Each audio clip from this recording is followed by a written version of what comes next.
Yes?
Good evening, everyone. I'm calling to order the May 22nd meeting of the Board of Trustees of Santa Clara Unified School District.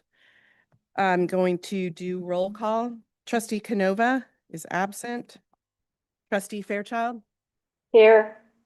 Trustee Muirhead? Here. Trustee Rotterman? Here. Trustee Ryan? Here. Trustee Watanabe? Here. Student Trustee Brown? And I am here. May I please have the introduction of the interpreter? Good evening. Buenas noches. Mi nombre es Verónica Adams. Angélica Benítez y yo seremos las intérpretes en español de esta noche. Bienvenidos a la reunión de la mesa directiva.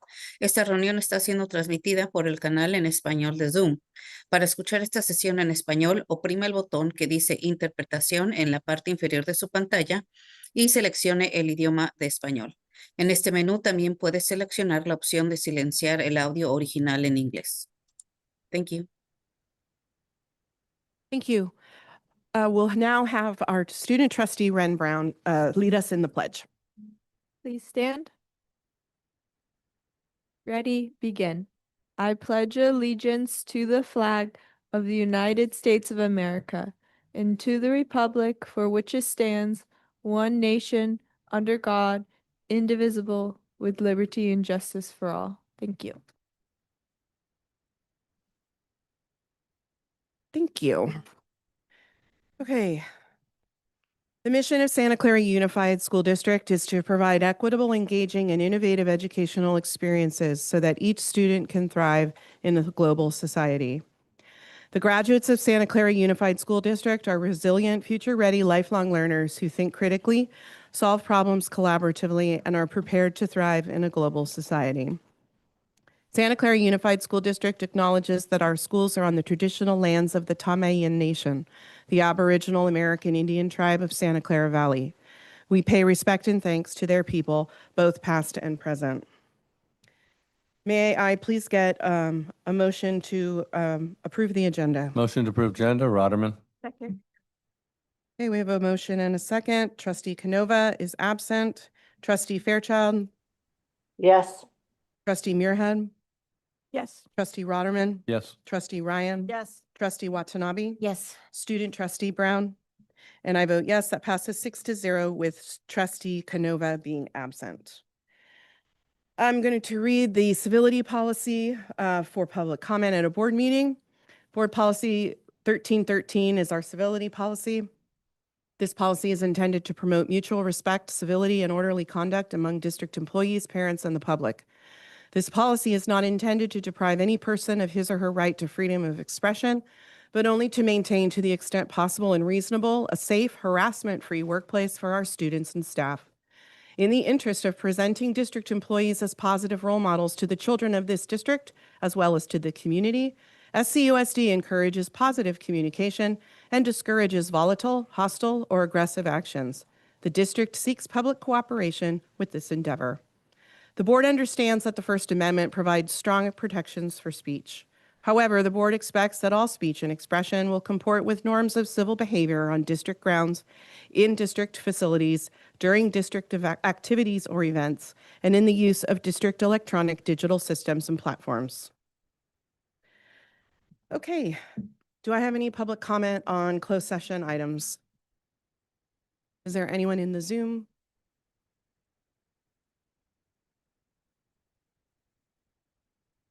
No? Okay. Then the board will go into closed session. In closed session, the board will be discussing item B1, consideration of the waiver of administrative hearing regarding student 052225A.1. B2, conference with legal counsel, existing litigation, Government Code Section 54956.9 subsection D1.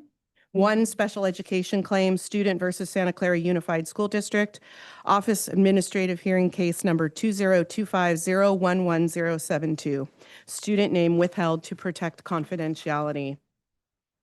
B3, public employee appointment, Government Code Section 54957.6, management, Principal Cabrillo Middle School. B4, public employee appointment, Government Code Section 54957.6, management, manager 2, family child education. Item B5, public employee employment, discipline, dismissal, release, Government Code Sections 54957 and 54954.5 subsection E.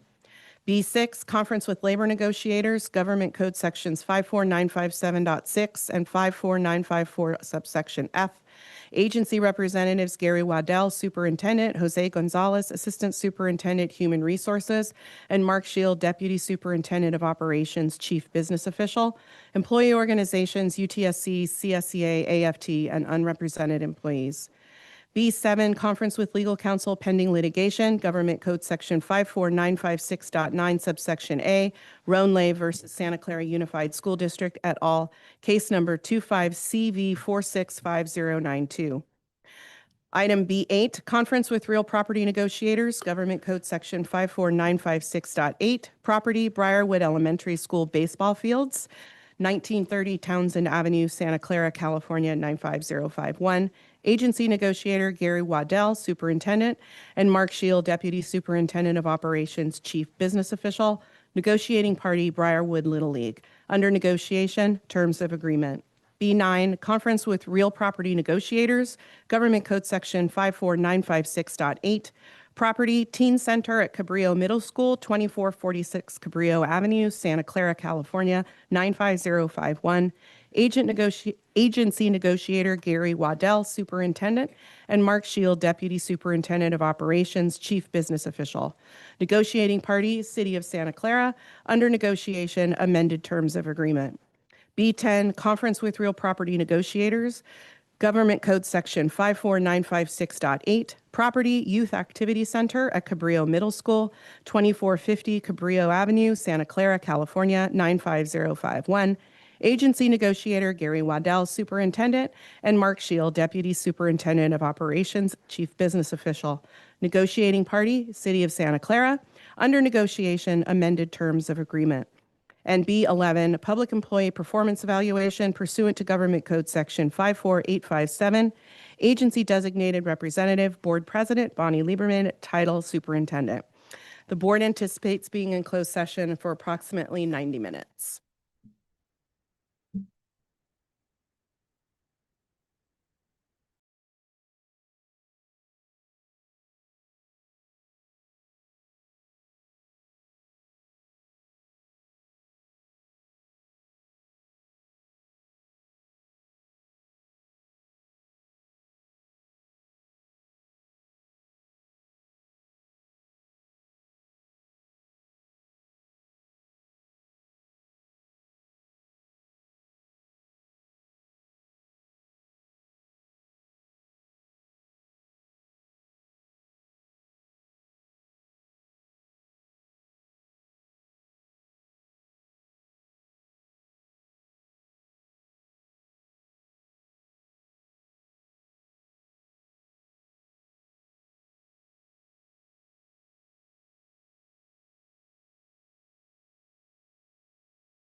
Okay, the board is back from closed session. May I please have the introduction of the translator, please? Good evening, board. Buenas tardes. Mi nombre es Angélica Benítez. Mi compañera Verónica Adams y yo vamos a ser las intérpretes en español de esta noche. Bienvenidos a la reunión de la mesa directiva. Esta reunión está siendo transmitida en el canal en español de Zoom. Para escuchar esta sesión en español, oprime el botón que dice interpretación en su pantalla y selecciona el lenguaje de español. En ese menú también tendrá la oportunidad de seleccionar la opción de silenciar el audio original en inglés. Thank you. Thank you. I'll now read the readout from closed session. Item B1, in closed session, the Board of Trustees discussed the recommendation of staff and related evidence regarding expulsion with a suspension of enforcement of student 052225A.1.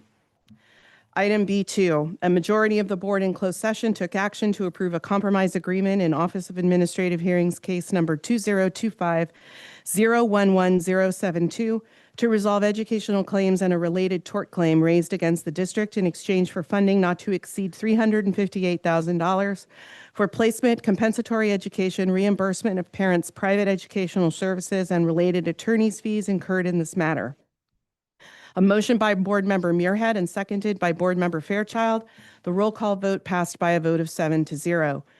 Jim Canova voted yes. Jody Muirhead voted yes. Vicky Fairchild voted yes. Andy Rotterman voted yes. Michelle Ryan voted yes. Kathy Watanabe voted yes. And I voted yes. Item B3, the board received information. Item B4, the board received information. Item B5, the board received information. Item B6, the board received information and gave direction.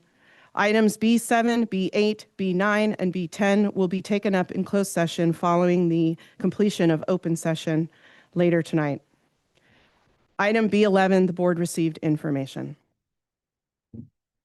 President Lieberman, Yes. I'd like to ask if you consider amending the agenda to move item I1, which is the 25-26 single plans for student achievement, up and make it effectively D2, just after recognitions.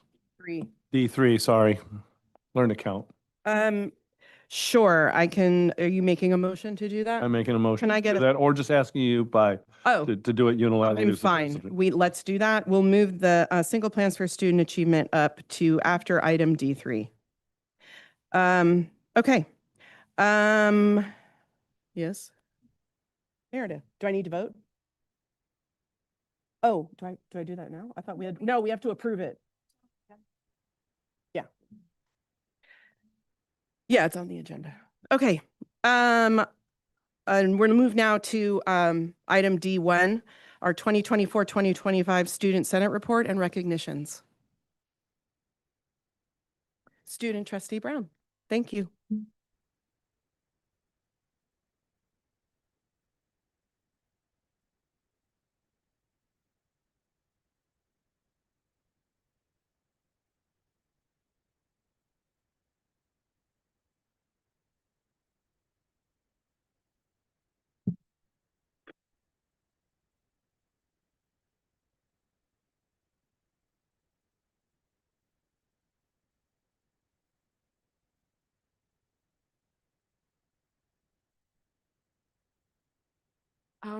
Good afternoon, everyone. This is our student governance end of the year report.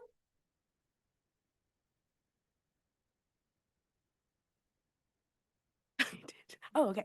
So this is our table of contents, what we're talking about. So if you don't know us, hi, we're Student Senate.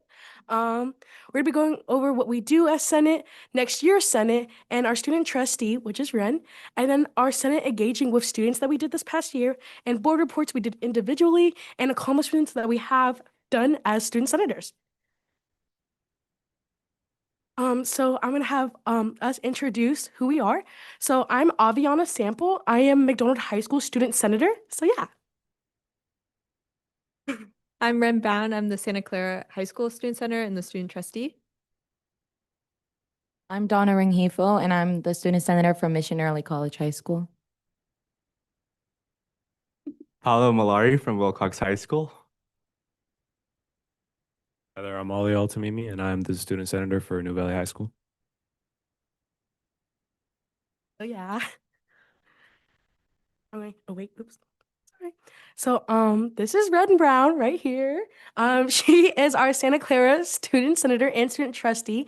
So, student trustee is basically she represents everyone in Santa Clara student wide on the board with this awesome board. So, yeah. So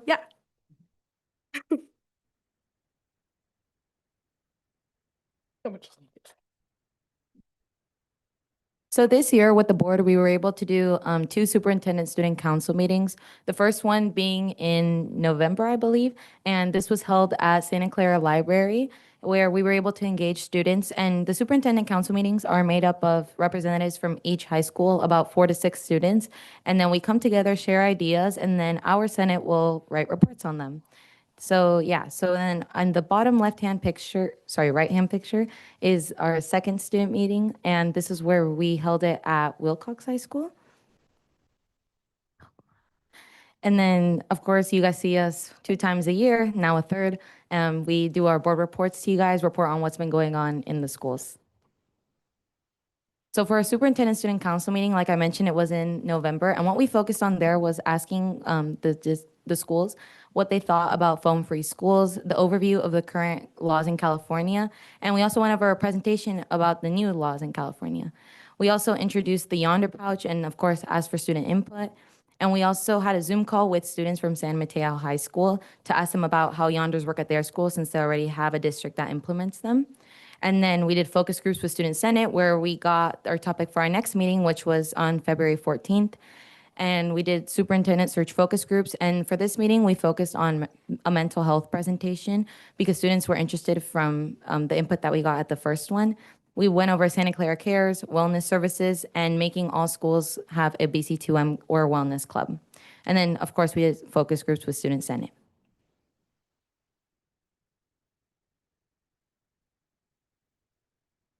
Yes, through Superintendent Student Council, our focus this year was on the mobile device policy as well as student well-being. We used focus groups at Student Council to get student feedback on important district initiative.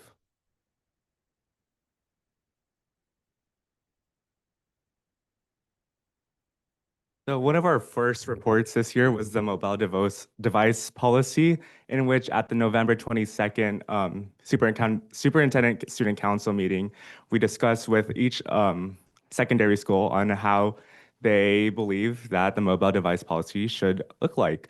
So, and then we also discussed the new law in California, Assembly Bill 3216. And then we also heard feedback from San Mateo High School as they are yondered up. And then as the student senate, we made recommendations to go through with Yonder and how it should be implemented in the school district. Oh. One slide back, please. And then at the February 14th Superintendent Student Council meeting, we had another focus group on the student well-being at our district. We looked at our district's current programs and policies, and then we made recommendations on what the school district can do to increase our student well-being.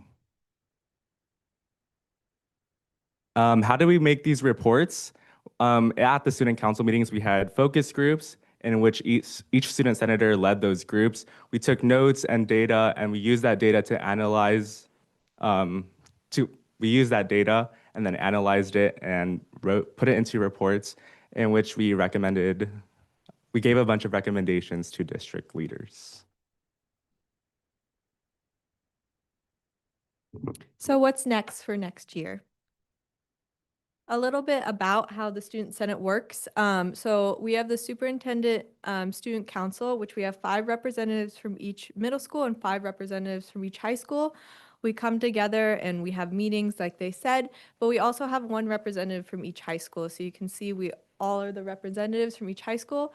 Each of the high school representatives come together to vote who's the student board member. So this year it became me, and as a student board member, I sit with the board of trustees. It's like a whole system that we pass information along so we can get as much student input as we can. And then the timeline for next year, it should say 2025, 2026. But the sites, the high schools will submit their new student senators We will have elections, so they'll get elected, and then the student trustee will get elected from the student senators. And then Jen will have meetings with them to see what dates work for them, if Zoom works better, in person works better. And then next year, student senate reports will start next year, and the student trustee will start next year. So we're looking forward to the next student senators that come and the next student trustee that comes. So thank you so much for your report. Also warm welcome, thank you for Jen. We have flowers and a card for her because she was so great this school year. She really got us through all the things and helped us. And we even have a little slideshow with all the slang we have learned over. We always learn slang with her and we taught her new words. So we have a little slideshow so she always can look back and use slang for the next student senators. So thank you so much.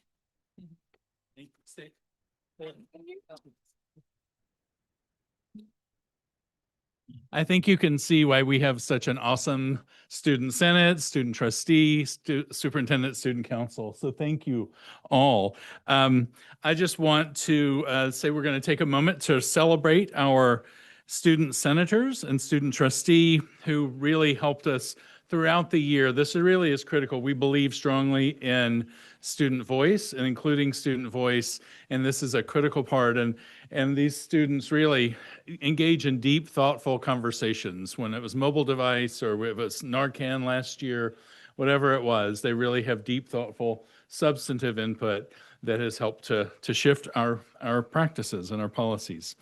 These young people were elected by their peers to serve on student leadership at their school, and then those leaders elected them to represent their peers in high schools as members of the Student Senate.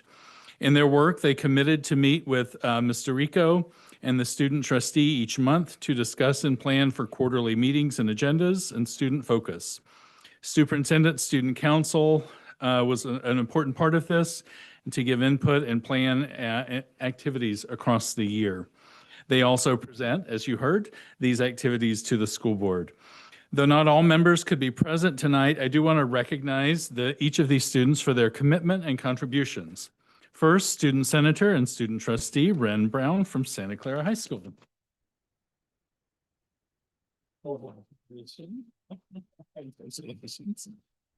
Student senator Avi Sample from McDonald High School.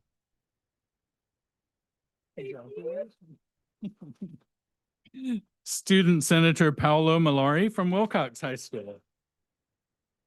Congratulations. Student Senator Donna Rengifo from Mission Early College, who also attended her Mission College graduation tonight. Congratulations. Student Senator Ali Tamimi from New Valley High School.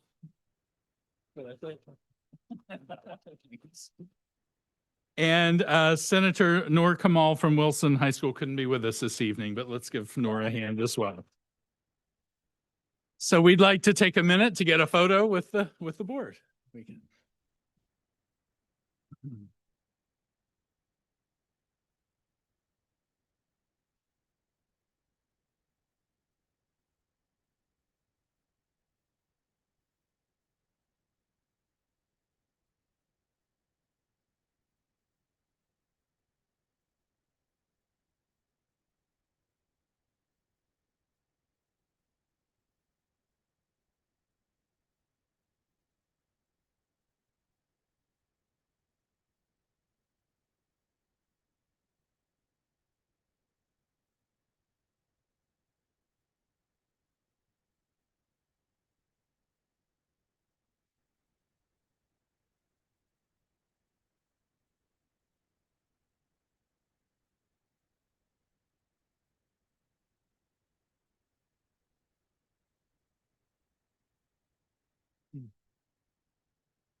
And I'll move ahead with our difference makers. Our Difference Makers program recognizes staff and community members who support our district's core values.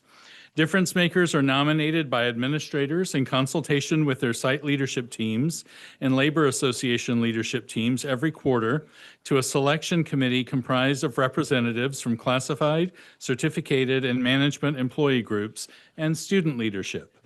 Awardees are recognized before the Board of Trustees as they are tonight, where they receive a certificate of recognition and a Difference Maker's pin. Special feature stories will be released through district-wide publications and social media following the announcements. Difference makers, when I say your name, I invite you to stand up at the podium next to me while I read your recognition. We'll then invite you to pose for a photo with me and the Board of Trustees. I guess we could have stayed down here. After this recognition ceremony, we invite you to meet our photographer, Caitlin Young, in the lobby to take individual headshots for our news stories. So now I'll invite our trustees to come back to the floor. You get your exercise this evening. And we will begin while they're doing that with the category of administrator. And our first difference maker is Michelle Healy, Facility Development and Planning Director, for embodying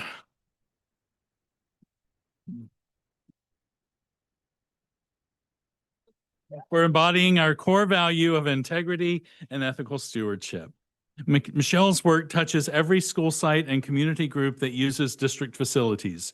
She brings clarity and consistency to decisions that involve complex timelines, limited resources, and long-term impact. Her leadership restructured facilities prioritization, addressed overlooked needs with fairness and transparency, especially at under-resourced schools. She improved community group access to district properties, prioritizing students and aligning programs with district values. Michelle consistently centers students and equity in her planning and communicates directly and factually to bridge understanding and garner support. Dependable, honest, and respected at every level, she leads with integrity, focusing on current needs while planning for the future. Her student-centered approach and consistent activities earn trust and make her a true difference maker across the district. Congratulations.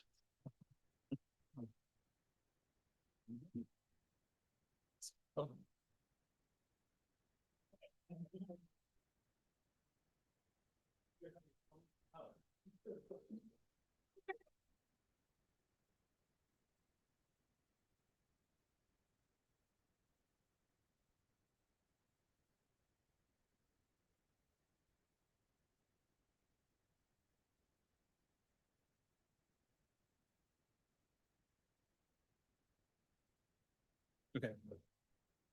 In the category of certificated staff member, the first difference maker is Claire Hood, fourth grade teacher at Ponderosa Elementary School.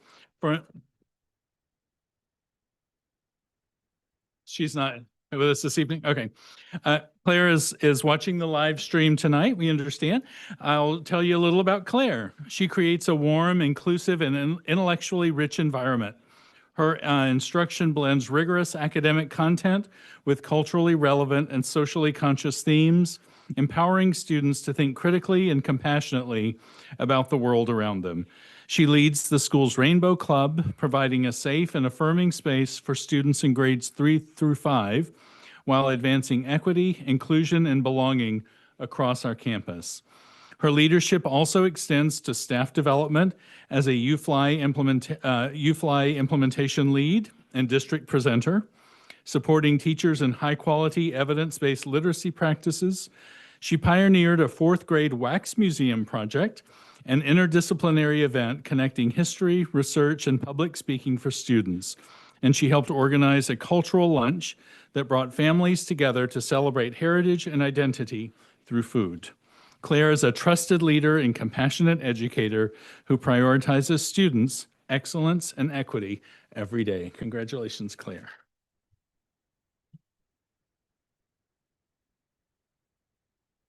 In the category of classified staff member, our difference maker is Amber Braz Rivera. Amber?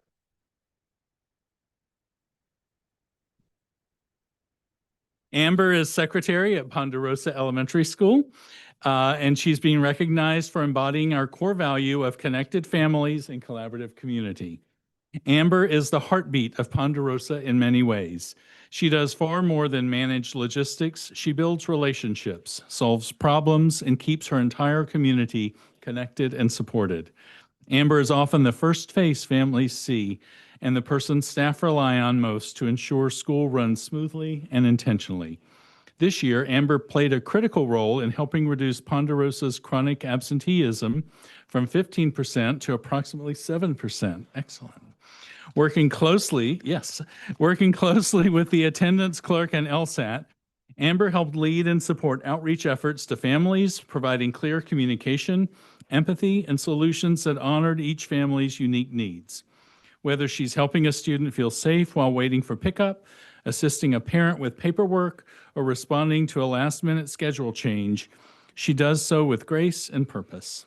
Her ability to connect with students, families, and staff in a way that builds trust and partnership has made a lasting difference. Congratulations, Amber. Congratulations.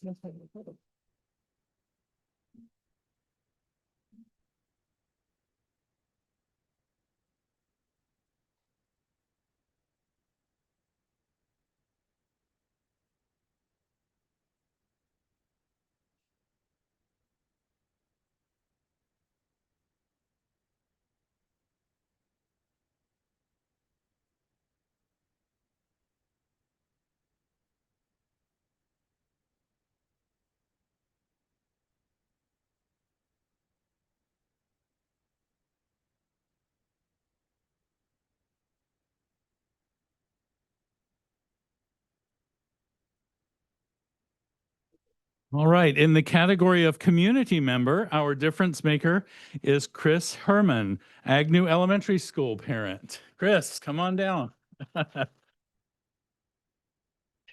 Chris has been recognized for embodying our core value of connected families and collaborative community. You'll often find Mr. Herman volunteering his time and talents throughout Agnew, leaving a trail of inspired students. He's an incredible supporter of the school's Makerspace Design Lab. With a background in engineering, design, and tinkering, he selflessly shares his expertise, guiding staff and students through projects, troubleshooting challenges, and sparking their curiosity in STEAM fields. He helps students see the exciting possibilities of bringing their ideas to life, fostering a collaborative environment where they learn from each other and build together. He works collaboratively with teachers to design hands-on projects with 3D printers.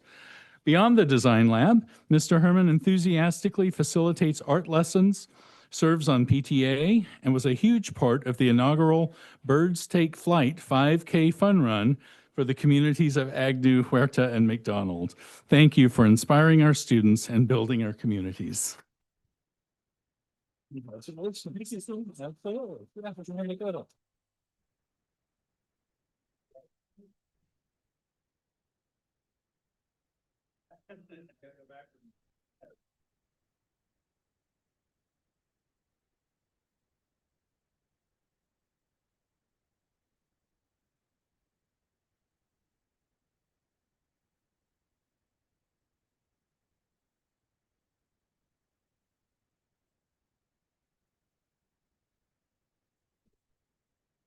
And lastly, in the category of group, team, or organization, our difference maker team is the Bracker Kindness Club for embodying.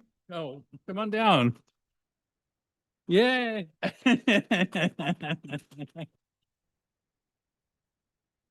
They're being recognized for embodying our core value of connected families and collaborative community. Tonight, we have 3 student representatives and faculty advisor, James Gentry, accepting this award on behalf of the Bracker Kindness Club. This makes me very happy. Thank you for joining us. At Bracker, the Kindness Club has become an important part of campus. Guided by Mr. Gentry's steady and compassionate leadership, this student group leads by example, spreading joy, promoting inclusivity, and inspiring others to treat one another with empathy and respect. The Kindness Club comes together to plan acts of kindness that reach far beyond the school walls. They recognize peers with kindness shout-outs, organize holiday gifts for students and families in need, and make visits to local senior communities, offering cards, conversation, and heartfelt connection. Through these acts, they are not only spreading kindness, but actively building a culture of care. Thanks to Mr. Gentry's mentorship, the Kindness Club's thoughtfulness, Brackwurst students are empowered to be empathetic, thoughtful, inclusive, and compassionate citizens. The impact is clear. Fewer playground conflicts, more smiles in hallways, and a stronger sense of belonging for all students. The Kindness Club reminds us all that small acts done with great care can make a big difference. Congratulations.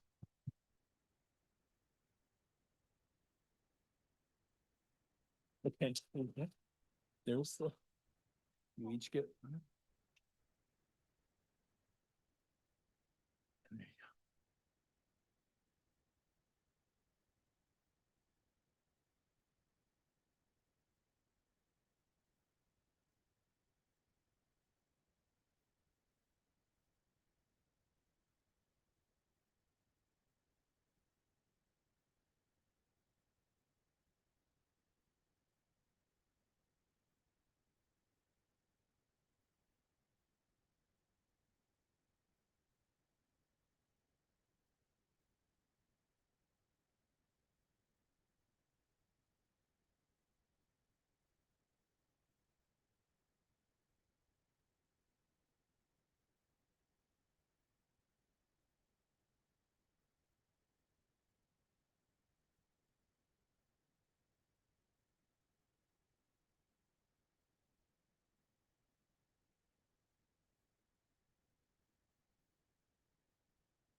We have one final surprise recognition tonight. It is both an honor and a bittersweet privilege to offer a few words of recognition for our retiring superintendent, Dr. Gary Waddell. Though we are having a retirement celebration in a couple of weeks, this is Dr. Waddell's second to last board meeting before his retirement, and we want to honor him with our principals, difference makers, and student senators present. Dr. Waddell joined Santa Clara Unified just 3 years ago, but his impact has been extraordinary. In his time with us, he has led with heart, vision, and an unwavering commitment to Santa Clara Unified's core values, especially empathy, equity, and putting students first. From the expansion of dual language immersion to middle school, to the launch of the Equity Coalition, ALAS Project, an elementary literacy work group, to our award-winning environmental literacy and sustainability work, Dr. Waddell's leadership in partnership with countless others has created lasting change for all students. He has tackled challenges with courage and compassion, from budget reductions and complex safety planning to deeply sensitive global issues that have affected our schools and communities. He has also celebrated the joy of learning and Santa Clara Unified culture, lifting up our core values, spearheading a kindness campaign, championing arts through the Strategic Arts Plan, and relaunching Don Calajon Arts and Design School, and helping to bring national recognition to our incredible students, staff, and schools.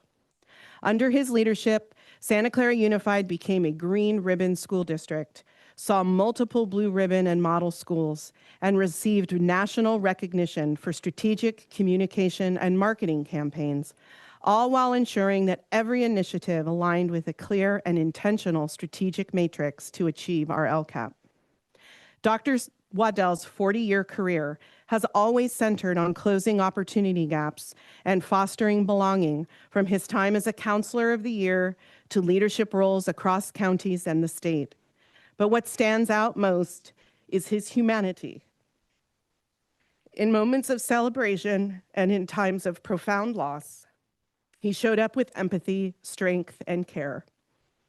Gary, your legacy in Santa Clara Unified is deep and wide, from new school buildings and innovative programs to hiring more diverse leaders and staff and elevating student voice. You leave us a stronger, more unified, and more focused on what truly matters, our students.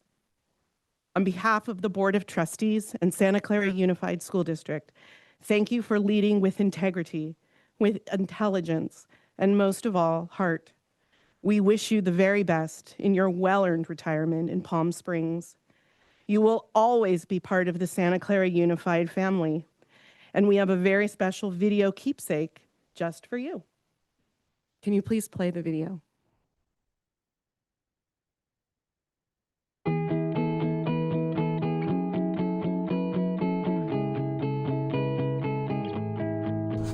Happy retirement, Dr. Littell. Thank you, Dr. Waddell, for everything you do. It's so great to see your warm smile every single day, and thank you so much for caring about the student opinion. Thank you, Dr. Waddell. Dr. Waddell, there are no words in the English language that can truly describe you. You're an amazing individual. You're kind, thoughtful, considerate, easygoing, compassionate, just an all-around good person. I've truly enjoyed working with you and cherished the friendship that was created from this experience. As you begin the next phase in your life, go with knowing the nuggets of wisdom you deposited into SCUSD will continue to move the district in the right direction. All the best. Enjoy your well-deserved retirement. The board will always be grateful for everything you've done for our district, for our students, for our staff. You came in as an interim and were so successful that we had to keep you. And so we're very sorry to see you go, but we're so happy for you in your retirement. We hope that you have a joyous, relaxing time in Palm Springs, and there better be an invitation for us to come on down and visit. Thank you, Dr. Waddell. Happy retirement. Dr. Waddell, thank you for leading with heart and putting people first. Your steady guidance has kept us grounded and moving forward. You champion equity and excellence and always keep students at the center of our work. Your belief in school leaders motivates and empowers those around you. You inspire innovation and push us to think big and have an improvement mindset.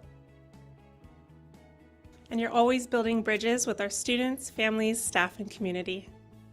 Thank you, Dr. Waddell, for your leadership.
So would you join me in showing your school pride by spreading joy and kindness to others every day? I have a challenge for you and for our entire SCUSD community. If we know how it feels to see just a single act of kindness, just imagine what would happen to our schools and our communities if we reached 1 million acts of kindness together. I know that's a lot, but I also know we can make it happen.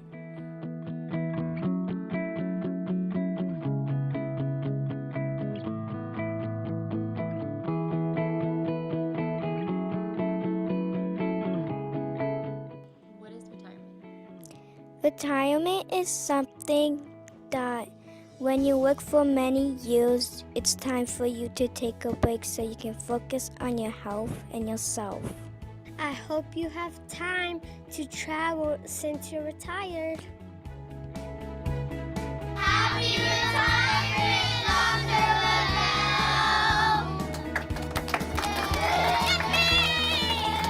Yippee! Yippee! Yippee!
I've had a request from Trustee Muirhead. She would like to make a comment.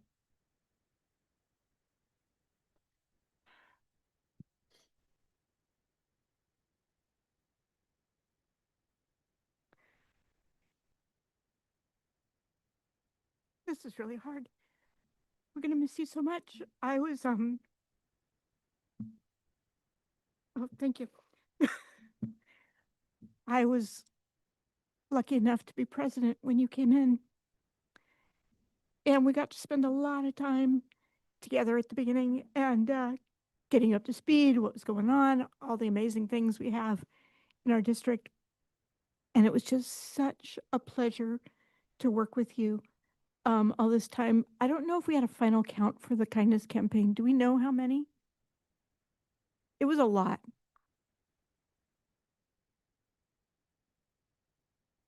60,000 individual acts of kindness done within our district. And you know, we needed that. It was the right thing at the right time. And yet you've also pivoted us on so many academic things and new activities. And it's just been amazing in the short period of time how we've pivoted on several really important things. And it's just been wonderful. So I wanted to say thank you. It's been a privilege to me to work with you and to learn from you. And it's been quite a journey. So thank you. And Gary, we love you. And the kindest thing for you, it's no act, it's no pretense, it's you. It's really who you are. You really do care. You're kind. You brought healing to our district at a very critical time. I hate to see you go so quickly. I know that we have to do things that are important for us, and going to Palm Springs is not a bad thing. But your compassion for our students, for our families, for staff, classified and certificated, your compassion to the board, because there's 7 different lives going on here, and you're very tuned into all of our lives. You love animals. That means a lot to me, because we've had during your time lost pets in common, and we've shared that grief, because it is a grief. You're losing a family member, but you're the real deal. We love you. I wish you would stay longer. I don't know what we could do to entice you, but Trustee Ryan. I'll just add to the thanks. I don't know that I could say it better than all the people in the video did, but I've appreciated working with you, the time that you've been here, keeping our focus on students and keeping our focus on equity. It's inspiring. I know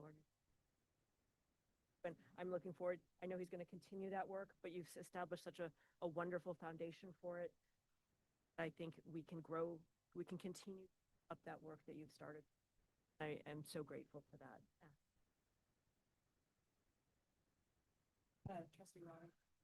Yeah. Trustee Rotterman.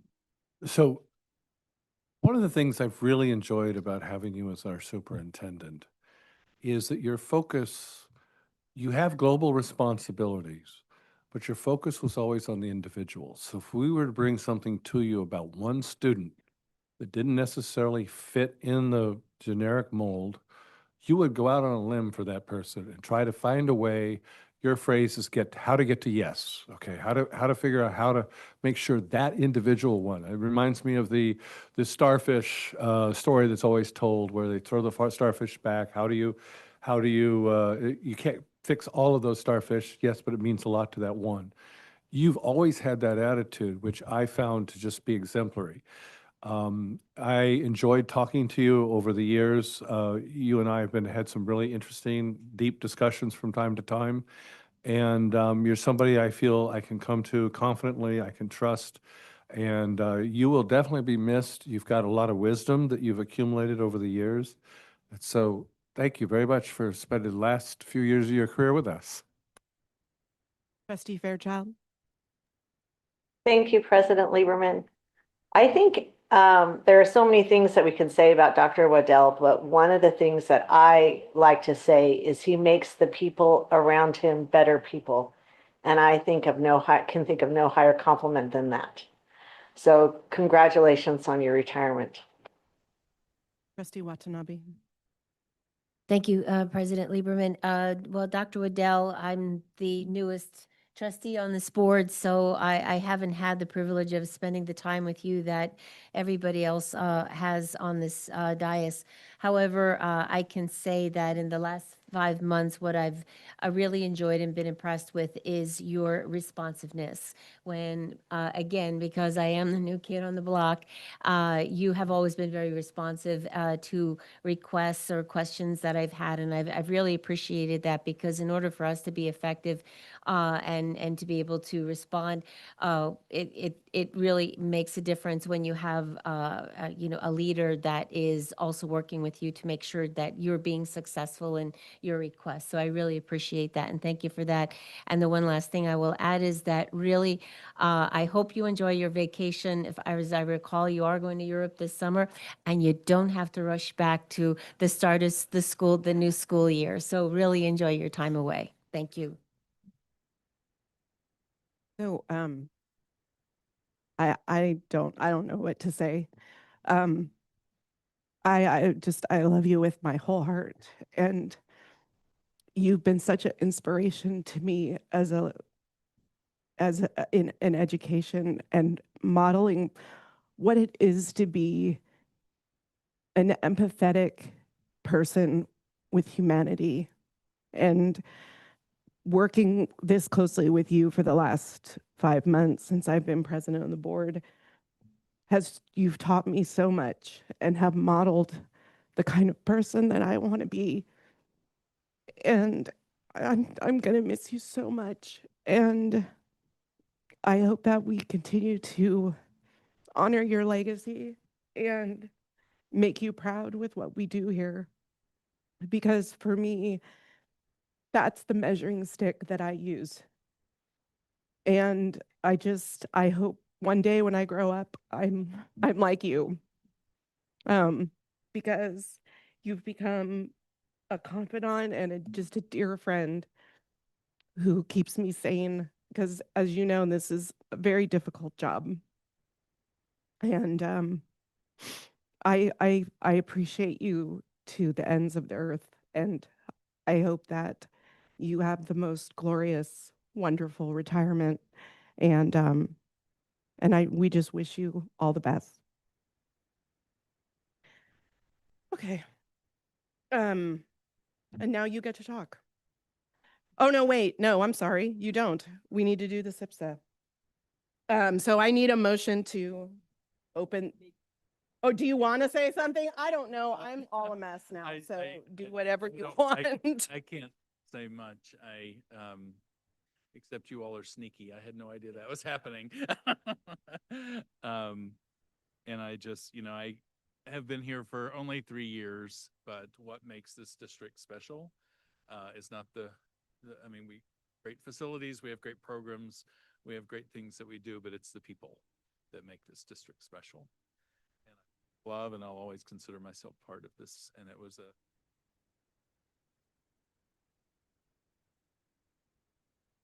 Thank you. Okay.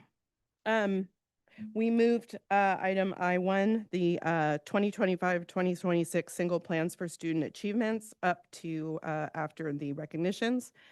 It's a discussion item. Does anyone have any questions or comments about the SIPSAs? No? Okay. Oh, Trustee Muirhead? Just say, because we're, I don't know, in a sentimental mood or something. I just wanted to thank, I know that a lot of work goes into the SIPSAs from the principals and their staff and parents, and there's a lot of people who are involved in the SIPSAs. There's a lot of work, and it's really important work. So I just wanted to point that out and appreciate all the work that goes into getting ready for next year. Yes, and all the site councils that help put these together, the parents, the community members, teachers, staff. Thank you.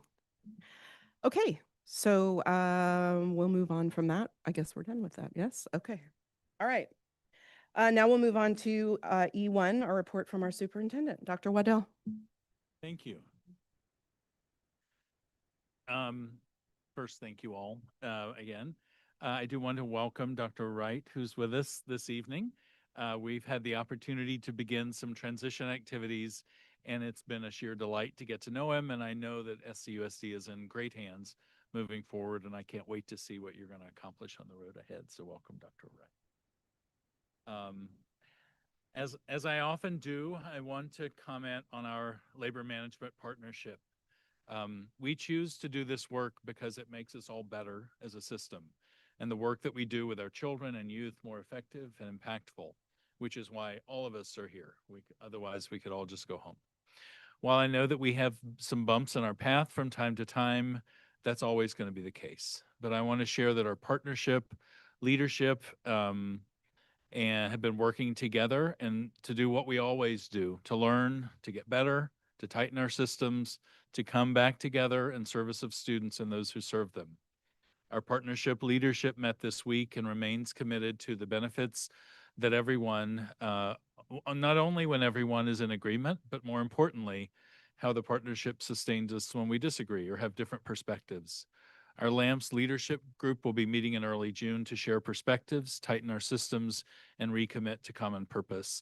And that purpose is something that is unique and special in this district. And I'm appreciative for everyone that works so hard around it. Just a couple of updates. Our staff continues to work with our woodturners, students, adult students, and community club members to assess options and determine a positive path forward Mr. Shield has taken the lead on this project alongside Principal Casto and CTE Coordinator Bedell, and we look forward to having those conversations with those involved coming up very soon. It was a distinct pleasure to drop in on our literacy work group who had their last meeting this year. This group is always just inspiring and an example of the power and impact when we bring together staff to learn and explore together and provide leadership. This group identified our UFly program last year and selected our reading screener this year. Special thanks to the many teachers and staff members who've put so many hours into that work and really gelled together. And it's always just inspiring to get to be in share space with you. Our GAM, which is General Administration Management team, had our last monthly meeting last Friday, where we gather for updates, heard a report of some good work happening at Maine Elementary School, and ended with a celebration of our leadership teams and some cake and ice cream at Wilson. I want to thank these individuals for their vision, their skill, their commitment to excellence, and the many ways that they make a difference for our students and those who serve them. The role of the leader is not an easy one, and it's often a thankless job. And we are fortunate to have the team that we do, and I wanted to publicly thank them while they're here with us this evening. I know that earlier in May, we celebrated Classified School Employees Week, but as the actual celebration is this week, I wanted to give a shout out again to our classified employees, from transportation to food service to technology and maintenance and direct classroom support and on and on. Classified employees are the backbone of our schools. The work that they make makes a huge difference for our children and youth, and I appreciate them very much.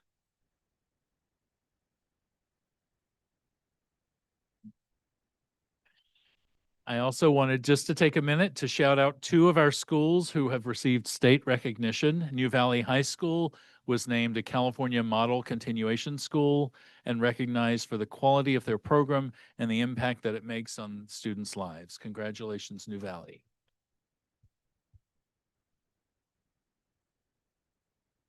Also, Washington Open Elementary School is being recognized next week at Disneyland as a California Distinguished School for their innovative work and academic achievement.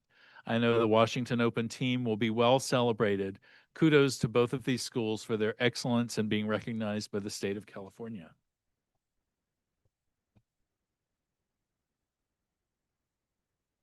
I just wanted to take a moment to reflect on our kindness campaign.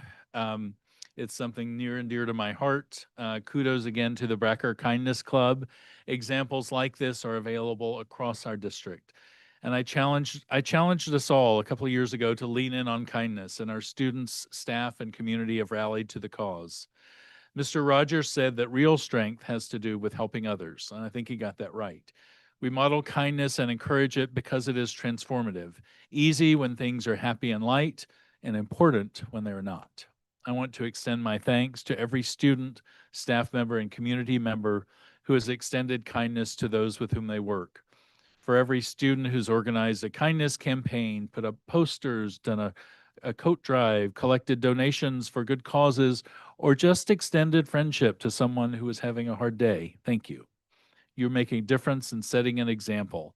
It's transforming our district and serving as a reminder to us all that we're in this together, good times, bad ones, and we're building a system where everyone knows that when they struggle, someone has their back.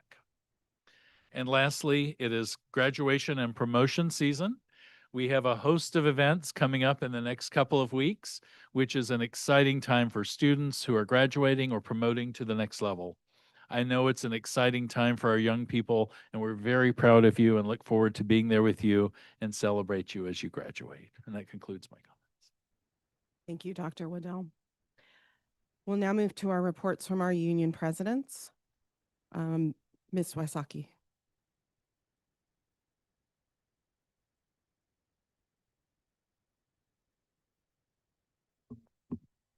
Thank you and good evening, everyone. For the sake of time, I'm not going to say hello to all of you, but hello and happy evening. Good evening, everyone. There are two critical underlying pieces of doing business as a successful school district: authority and process. The staff in the district office that I work closely with know those are the two lenses I bring to almost every meeting I attend. What's the authority for this decision? And what's our process? The authority is the guardrail, the what. The process is how you get the work done.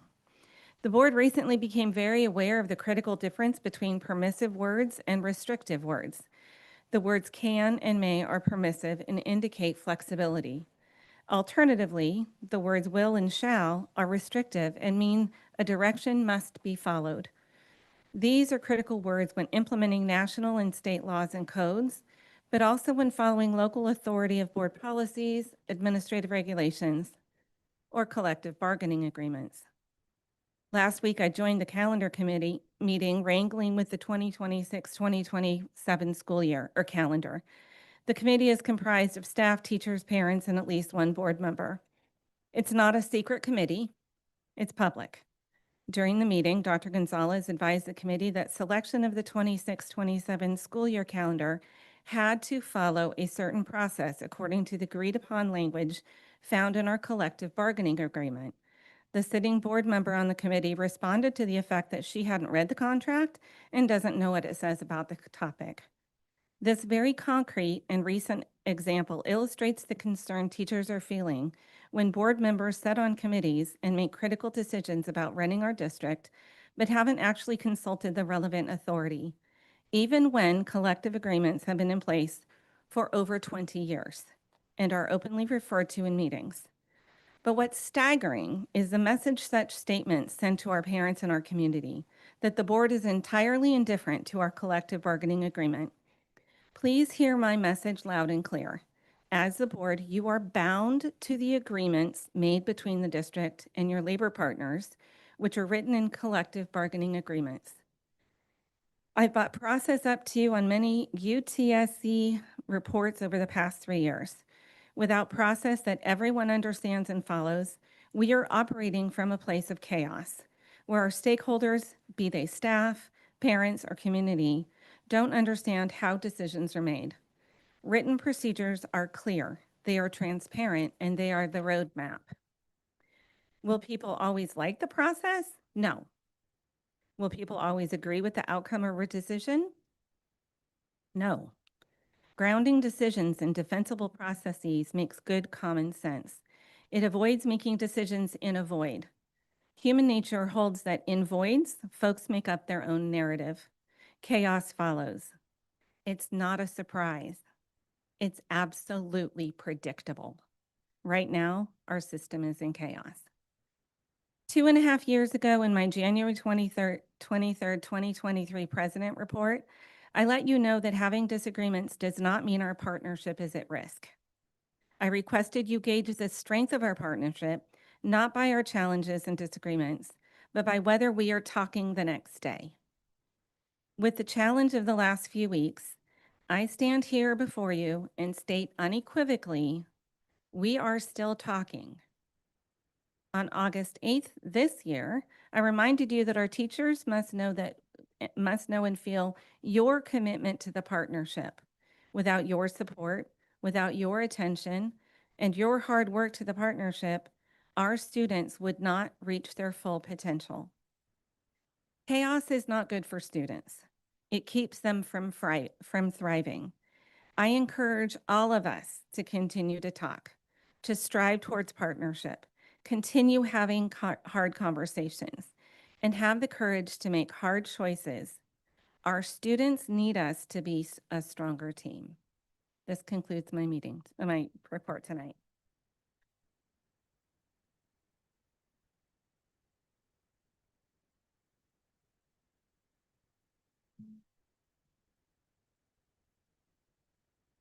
Ms. Alpin?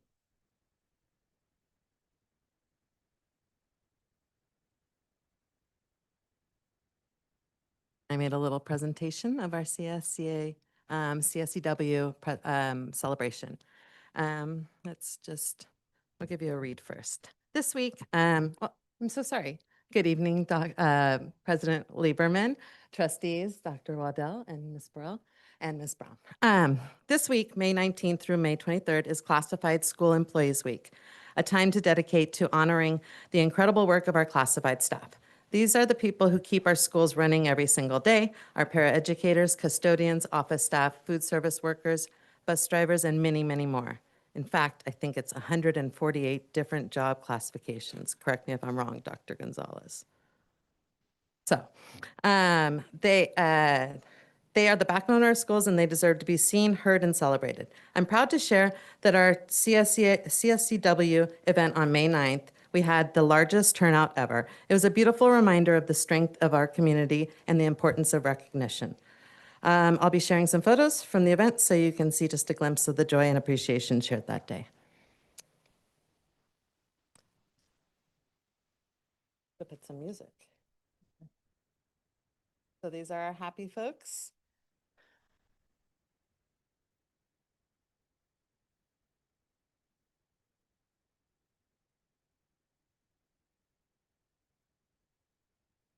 That's my favorite picture, by the way.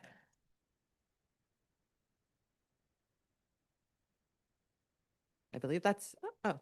And I'll just read, thank you to all CSCA workers. 1 week of appreciation could never be enough to truly honor everything you do. Your dedication, hard work, and impact are deeply valued every single day.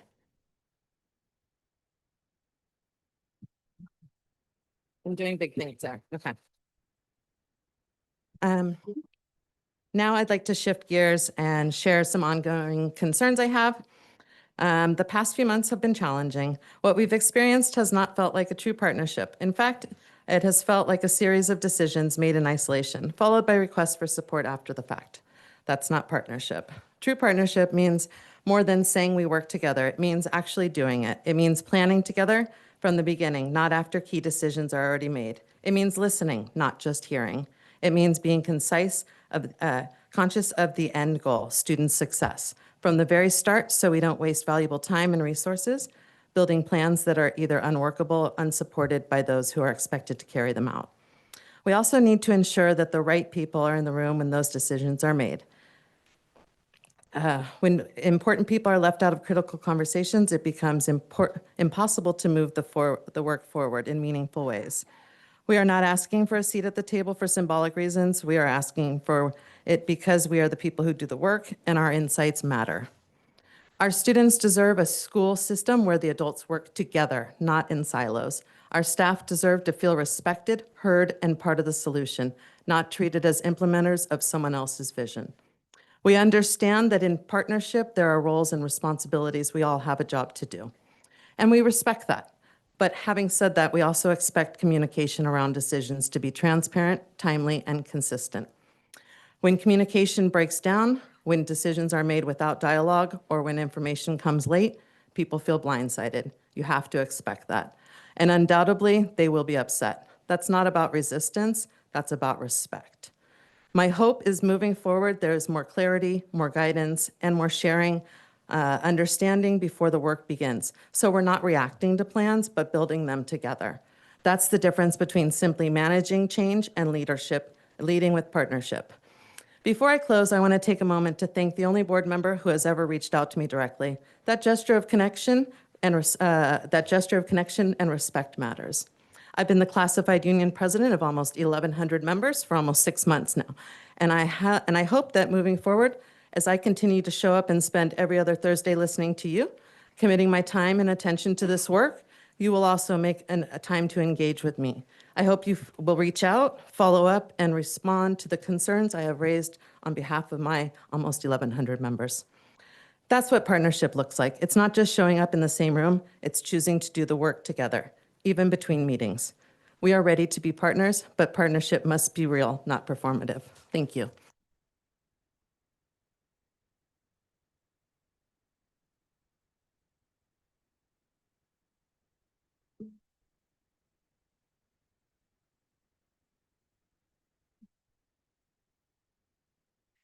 Thank you. We'll move now to public comment on unagendized items. I'm going to read our civility policy. Board Policy 1313 is our civility policy. This policy is intended to promote mutual respect, civility, and orderly conduct among district employees, parents, and the public.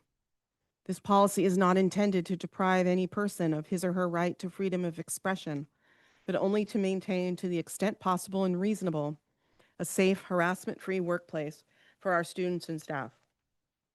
Sorry, that's annoying me.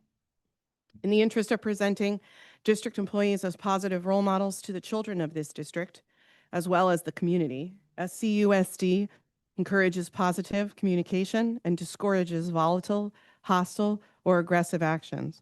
The district seeks public cooperation with this endeavor.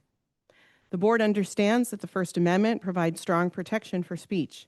However, the board expects that all speech and expression will comport with norms of civil behavior on district grounds, in district facilities, during district activities or events, and in the use of district electronics and digital systems and platforms. Because this is unagendized comment, the board cannot comment on your statement, and we cannot ask questions or engage, but we will listen. Please turn on the microphone by pressing the button. The light should turn green. You'll have 2 minutes to speak. There's a timer in the back of the room and one above Trustee Canova's head. I will call people up 3 people at a time. You can line up behind the podium, and we can start. Mark Stott, Mateo McKinley, and Andrea Cabello.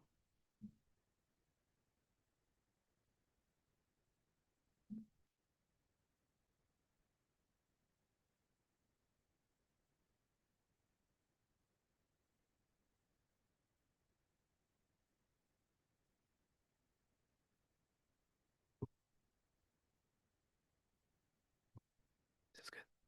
All right, cool, thank you. Good evening. My name is Mateo McKinley. I am a 10th grader at Wilcox High School.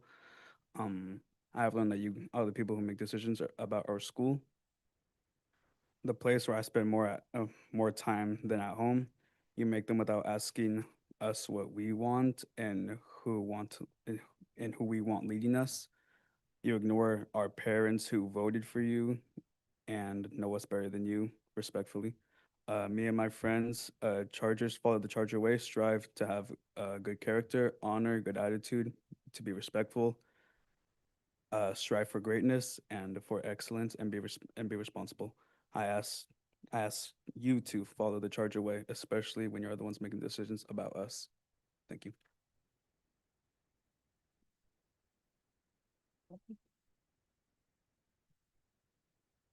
Is it already on? I don't, oh, okay.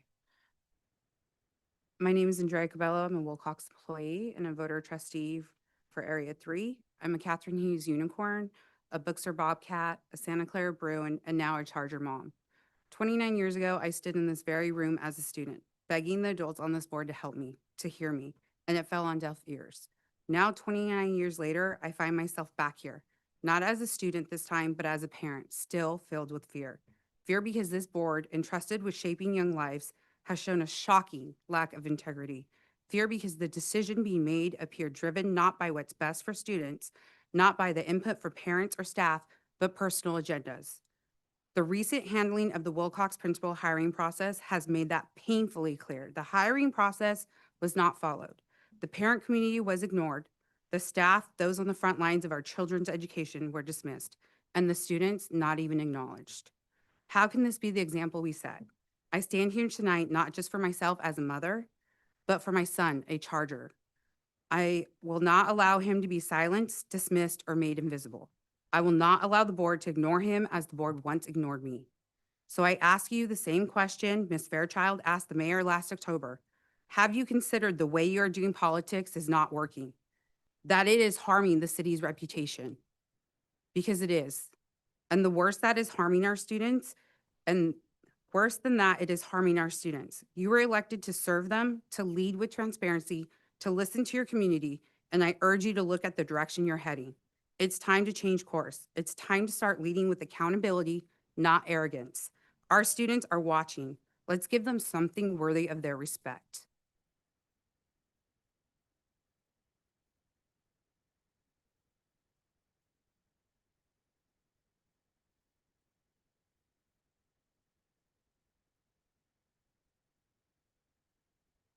Yes, we're a group of 3 and I'm the third person speaking. We're a group of 3, I'm the third person speaking.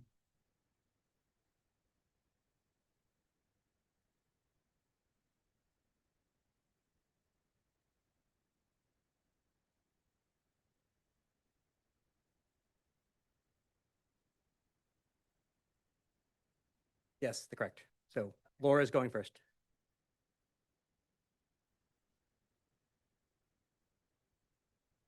Good evening, board and everyone. My name is Laura. I'm reading this letter I'm reading part of this letter on behalf of roughly 110 individuals that have signed it over the last 3 days. I have a copy of the letter with no signatures on it for you guys. This is a petition to the Santa Clara Unified School District Board of Trustees to uphold bylaws and respect stakeholder input. We, the undersigned staff, families, and community members of Santa Clara Unified School District are deeply concerned about a troubling pattern of decision-making that disregards the collaborative processes and stakeholder input our district claims to value. In recent months, the Board of Trustees has dismissed informed recommendations in 3 significant cases: the SCUSD 25-26 school year calendar, the PE credit waiver policy, and the Wilcox High School principal hiring process. In each case, the board disregarded the recommendations of committees and panels composed of staff, families, and community members that were created at the request of the board and district leadership. These actions raise serious concerns about the district's adherence to its own board policies and bylaws, specifically BP 0100 philosophy, which outlines a commitment to transparency, integrity, and equitable decision-making that reflects the voices of all stakeholders. BB 9005, governance standards, which sets expectations for ethical conduct, honesty, and the obligation to respect public input. BB 9271.3, closed session conduct, which emphasizes the importance of transparency, accountability, and process integrity in closed-door decisions. BP 4111, recruitment and selection, which calls for fair and inclusive hiring processes that prioritize the best interest of students and the district. BP 4112, appointment and conditions of employment. Upon recommendation from the superintendent or designee, the governing board shall approve the appointment of all certificated personnel. AR 4211, recruitment and selection procedures, which requires that superintendent or designee present to the board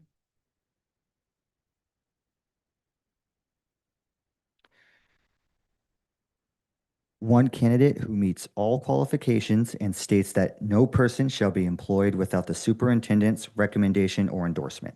Summary of incidents: SCUSD 25-26 calendar. A committee of staff and community members met for 3 months, facilitated by Assistant Superintendent Jose Gonzalez. They recommended 2 calendars for consideration. Instead of selecting the committee's first recommended calendar, the board chose the version that had received the least support from staff, disregarding both the committee's priorities and the collaborative input that shaped the recommendations. PE credit waiver policy, a year-long effort involving educators and stakeholders, including research into best practices from surrounding districts, was similarly overruled. The approved policy disproportionately benefits some board members' children, raising concerns of bias and ethical conflict. Despite the extensive work and planning, the board pushed the policy through with only weeks left in the school year, forcing staff to scramble to implement it without adequate preparation. High school principal hiring. A candidate who had received full support from the staff panel, elected by Wilcox certificated and classified staff, and was endorsed by the superintendent, was rejected by the board after a closed session without explanation.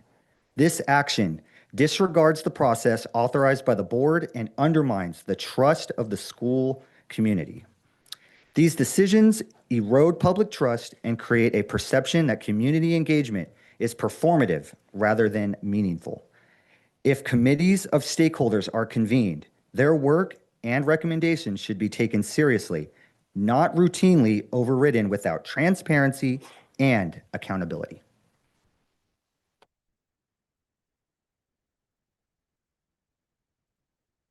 To rebuild trust, ensure accountability, and promote transparency, we believe the following steps are essential. Number 1, a public review of the decision-making processes in all 3 cases for alignment with board policies and ethical governance standards. Number 2, an explanation for why stakeholder input was disregarded after extensive committee work in each instance. Number 3, a reaffirmation of the board's commitment to transparent, inclusive governance, including safeguards to ensure future committee processes result in decisions that reflect collaborative recommendations. Number 4, reevaluate the decision-making process used to select the Wilcox High School principal. It must honor the recommendations of stakeholder panels, align with established board policies, and comply with Administrative Regulation 4211, which requires a single candidate to be presented by the superintendent for the board's consideration, and with Administrative Regulation 4112, which states the board shall approve the recommendation of the superintendent. Santa Clara Unified School District and the board now face a critical opportunity to restore trust and demonstrate their commitment to the values they publicly uphold. We urge the board to take responsibility, acknowledge the harm done to staff morale and public confidence, and take meaningful corrective action. Without transparency and accountability, this breach of trust risks becoming irreparable. The community is making it clear that continued disregard for stakeholder input and established processes is unacceptable and cannot be allowed to continue. Action must be taken to reaffirm that the district values integrity, fairness, and the voice of those it serves. We, the undersigned, stand for democratic, ethical leadership in decision-making that respects the voices of those who live, learn, and work in this community.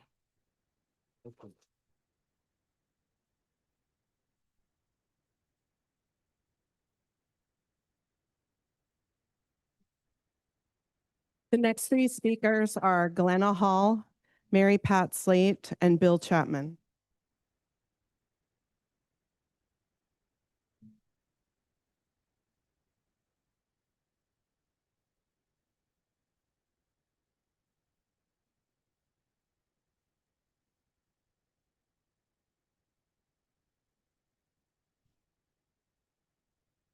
President Lieberman, Superintendent Waddell, on May 8th, this board made a decision that will affect the Wilcox community for years to come. The process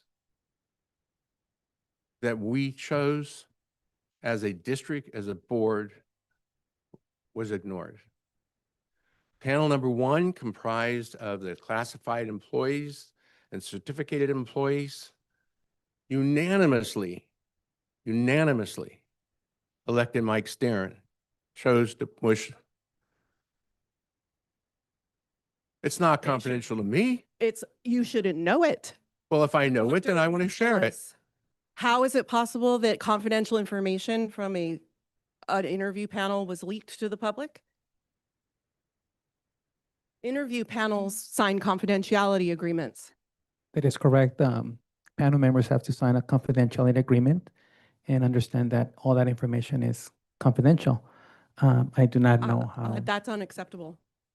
I'm sorry, but the public should not know what happened in a confidential interview panel. I disagree. I think the public should know what's going on. No, they should not. Oh my. They should know what's going on. You know, let's just let the gentleman speak. We're not supposed to engage. Hold on. I want Meredith to. But we have to, If there's been a breach of confidentiality, we do need to engage.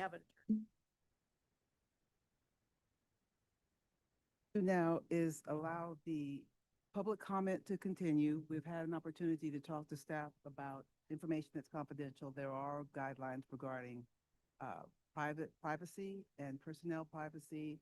And if there is discussion about something that is confidential, it's already been identified as something that is a violation of the public employees' rights for privacy.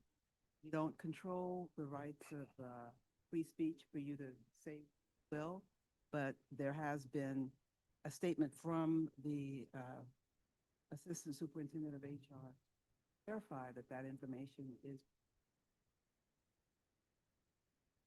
protected by the public employees' right to privacy. So for me to go over the process and what I know to be the truth and what happened in this situation, in this election process, and what happened when the board went into private session and the comments from the board afterward, I can't share? Is that what you're telling me? I'm going to repeat myself, and I'm going to speak very clearly.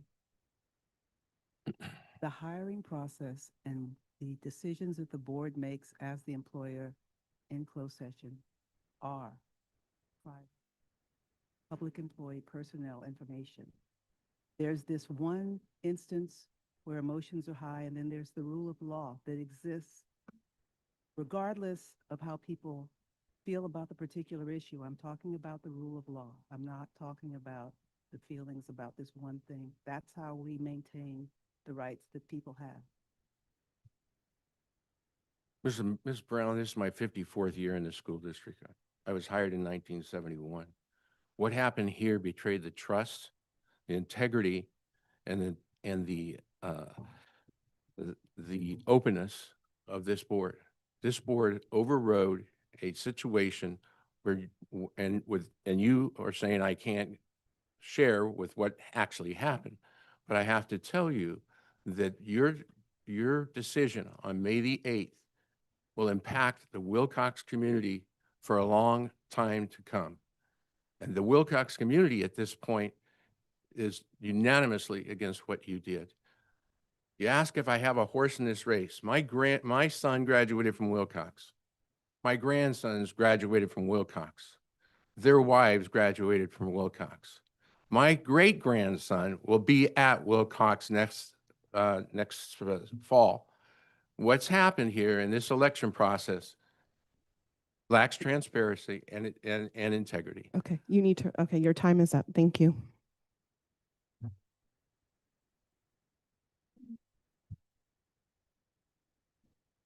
Okay. My name is Glenna Hall, and I'm a counselor at Wilcox. And I and other members of the Wilcox counseling staff, including Mike LaFleur and Christina Watkins, who couldn't be present tonight because of prior commitments, question the integrity of the board's recent decisions. We don't trust you as a board anymore, and these are the reasons why. I'm not going to get into the principal decision because that's been laid out many times already, but I would like to say that Mr. Steeren, who you did not select, was a difference maker standing here last year. Since the last board meeting, another reason is that a board member has inserted themselves into a late AP testing situation involving a single student. Without gathering all the facts, Wilcox was instructed to administer an exam, even though the student is not enrolled at Wilcox, nor is that student a senior. The test could have been taken next year. However, the parent reached out to a board member. They had access to a board member, and then Wilcox was forced to act and deliver that test. In another example, there is speculation that a board member interfered with an involuntary transfer process, something that is governed by FTE needs and UTSC contract. This kind of interference undermines established processes, disrespects contractual agreements, and sets a dangerous precedent for favoritism and overreach. You have a duty as elected officials to lead with fairness, transparency, and integrity. Decisions should not be based on who can call a board member. I'm tired of people having their own agenda. You still have the opportunity to rebuild trust by honoring process, respecting boundaries, and leading with accountability.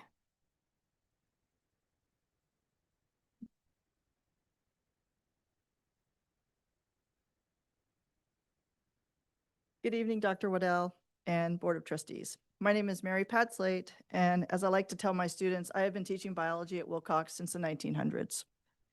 My children are from the classes of 2021 and 2026. I am also our science department co-chair and a UTSC rep, so I have the honor of wearing many hats. I am here speaking tonight to share my thoughts on the recent principal hiring at Wilcox High School. I might have to make some edits.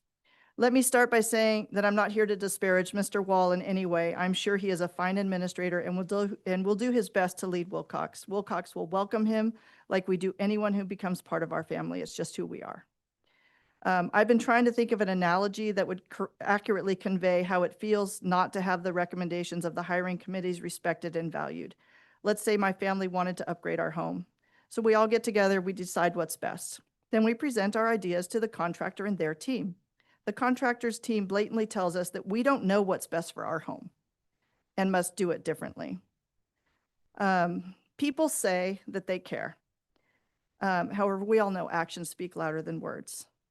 A lot of people have been hurt by this decision and will continue to be hurt by this decision. Our trust is broken, as many have said. I understand that what is discussed in closed session is not public, but I guess that is the problem. Because in spite of recommendations, behind closed doors, you made a decision that people did not agree with. I'm sorry, but you have made the wrong decision.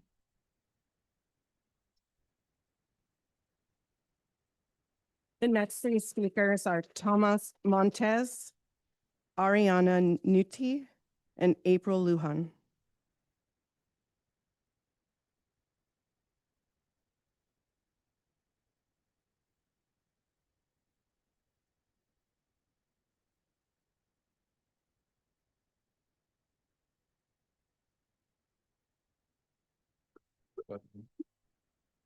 All right, a year ago, Mike Sterin celebrated for his empathy and respect. Nothing has changed in a year. He's only become a better administrator. I work in ESL directly with him.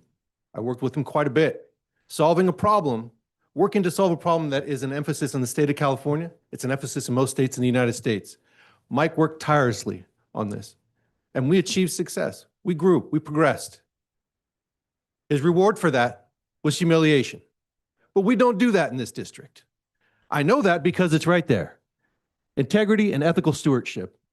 We don't do that. I'm the third in my family to teach in this district. Like many of my friends here, I went to school, in elementary school, in middle school, in high school, at these schools. This is not the district I grew up in, what I'm seeing now. What I know of public education is that we have assumed the profound and tremendous responsibility to uphold representational governance in public education. That is our job, to secure the full faith of the community. Your job as elected officials is to secure the interests, to forward the interests of the local community. The public spoke.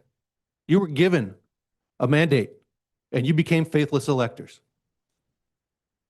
That is what you amount to. To me, to many of my colleagues, not all, but most. But what bothers me most, I'm going to go back to humiliating a colleague. How could you do that to him when he worked so hard, so faithfully in this district, gave everything that he had? This is not the district that I know. It is not the district that I believe we are. We can do better. We must do better.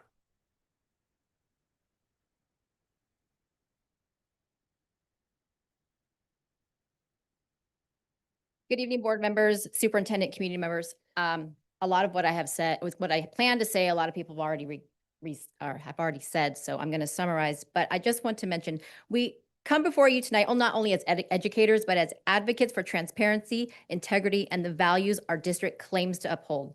Recent events surrounding the hiring of our new principal at Wilcox have deeply concerned us, and we feel compelled to voice these concerns, as you have seen so far.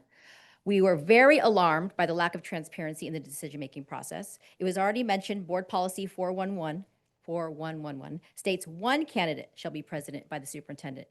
Actually, shall, because that was brought up as well by our union president, shall, which the process, we have a problem with the process. You did not follow what you have put into place. You ask us as teachers to follow ed code, which we do. Okay, you ask us to follow your bylaws, you ask us to follow all these things, but for what? When you don't even show that you are willing to follow your own bylaws, your own policies. So as many of us have spoken already and said, we are frustrated, we lack trust, we don't trust the process, there needs to be change. Some of us at Wilcox, even though the decision was made 2 weeks ago about a change in principle, we are still hurting, we are still grieving. As I would say, no one's come to check on us, no one's asked how we are doing, none of that. And you're supposed to be supporting us as educators.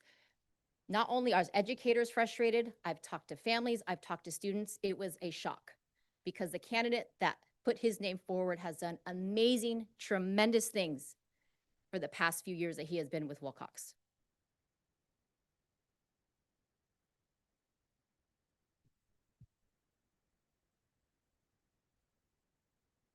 Good evening, members of the board, superintendent, and community members. I want to talk about the treatment of one of the candidates that he received during the recent board meeting 2 weeks ago, which contradicts the respect and trust he has cultivated. Some bystanders witnessed this candidate being pulled from the room just before the public announcement and was privately told he had not been chosen for a position. Why would there be any reason to pull this candidate from the room at a time unless he was previously led to believe his name was put forward as the nomination? This was not only incredibly disrespectful and unprofessional way to treat a long-serving and well-respected educator, it was an act that showed the troubling disregard for his dignity and community's trust. The emotional toll of that moment extended beyond that candidate. It was felt through our school community, leaving many of us stunned, confused, and profoundly disappointed, and it compromised the trust that the SCUSD community has placed to you to make decisions. As educators, we model integrity, fairness, and critical thinking. We expect the same from those who represent us. We ask that this board reflect on its actions, acknowledge the harm it's caused to staff morale and public trust, and commit to clearer, more inclusive processes in the future. Not only to restore trust within the Wilcox High School, but to send a clear message to the entire district that the board truly hears and values the voices of the community and the process stated in board policy and bylaws. Let this moment be a turning point, a call for accountability, integrity, and renewed commitment for the community you serve. Thank you.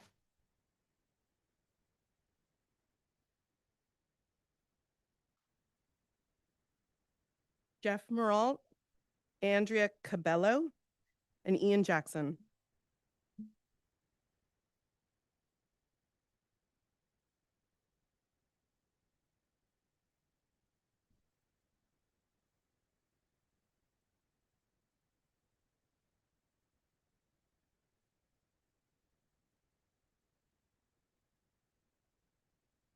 My name is Jeff Moralt, and I've been a math and computer science teacher and multi-sport coach at Wilcox for the last 28 years. Thank you for giving us the opportunity to voice our concerns, and hopefully you will understand our statements are delivered from a position of concern for our students' education, as it always is at Wilcox. My first day in Wilcox 28 years ago, Principal Rod Adams welcomed me to Wilcox and very quickly told me there were two people that I needed to meet on campus. Joe Miller, our custodian, and our legendary security guard, Creighton Lane. That was the first sign that Wilcox wasn't a top-down run organization. All voices were heard. The only important factor was impacting kids' lives. It became known on campus as the Wilcox Way. We make decisions based on how each decision will impact our students' lives. Our most recent interviewing team did just that when they put forth Mike Steeren for principal. And by doing so, we were in agreement with the decision you guys made 4 years ago. You did the right thing in hiring him then. And what has he done in 4 years since then? Received an award last year. From our vantage point, he has excelled, often taking on principal roles while Kristen was busy with all the crazy situations she has had to deal with through the last 4 years. Mike is the one I go to when I have a question that needs an answer, the one I go to if there's a problem that needs a solution. But somehow you decided he wasn't right for the job, and we stand to lose not only our principal, but also our only other administrator with the institutional knowledge and capability to smoothly transition into next year. And the way you went about it follows none of your board policies. Finally, I would suggest that you trust us at Wilcox, trust in the Wilcox way, instead of trying to dismantle it. Thank you.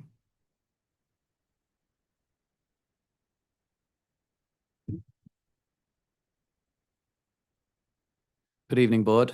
I'm Ian Jackson, UTSC VP and teacher. I'm also part of various groups and committees, including both the District Learning Team and the Labor Management Partnership Steering Team. At this moment, I am at a loss. I am disappointed. I feel duped and I feel embarrassed because this thing that I've championed and supported, this Labor Management Partnership, feels like a facade. It feels fake.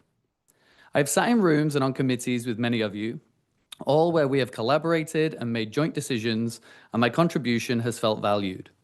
I have campaigned for you to sit where you are sitting now under the umbrella of your willingness to partner with Labor, to listen, to communicate, to consider the big picture and the impact it will have on everyone.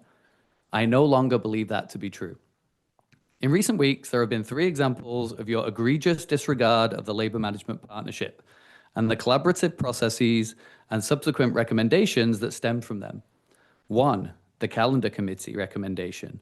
Collaborative district committees of labor partners, district office staff, board members, and members of the community put forth recommendations for the 26-27 calendar. You disregarded it. 2, the PE waiver BP in AR. Despite not wanting this non-mandatory waiver to be allowed at all, PE teachers, in collaboration with the district, worked diligently to establish important processes and guardrails. You disregarded them. 3, the recommendation for the new principal of Wilcox High School went through hiring panels of teachers and classified staff, parents, district office staff, and was finally recommended by the superintendent. You allegedly disregarded it. People in partnership should not assume that their voice is the only voice that matters. They should not assume that they only know best and should not circumnavigate processes of collaboration to put forth through their own agendas and the agendas of those individuals that have their ear. We need to do better. Thank you. Cabello, Drea Cabello, Shelley Agrawal, and Paul Russa.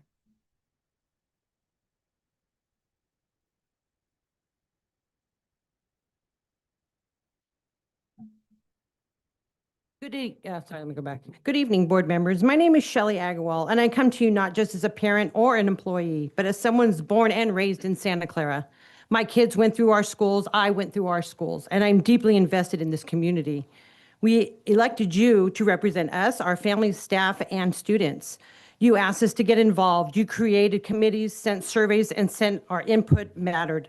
And we answered. We volunteered. We filled out those surveys. We showed up again and again.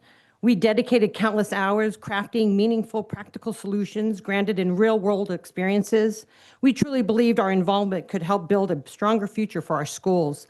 But what happened was disheartening. You ignored our input. You dismissed our recommendations. You moved forward with plans that didn't reflect the voices you heard or the trust that we gave. That's not leadership. You are not here to rule. You are here to represent. When you disregard the very people you asked to help, when you silence our voices, you disrespect the community that put you there in those seats. Our time is not disposable. Our work is not meaningless. We get involved because we care deeply. And if you are not listening to us, then who are you listening to? The role of the school board is to listen, lead with integrity, and serve with public, not just yourselves. And if you don't want to do that, we'll remember, just as we voted you in, we can vote you out. We are paying attention now. We are attending meetings. We are reading agendas. We are talking to our neighbors, and we are holding you accountable. Our staff, our students, our schools deserve better than decisions made behind closed doors without real collaboration. But it's not too late. You can choose to listen. You can choose to act on the community's voices, and you can choose to lead with transparency and respect. But if you won't, reassure, we will find leaders who will. We're not going away. We're not backing down. This is our Santa Clara. These are our schools, and this is our voice.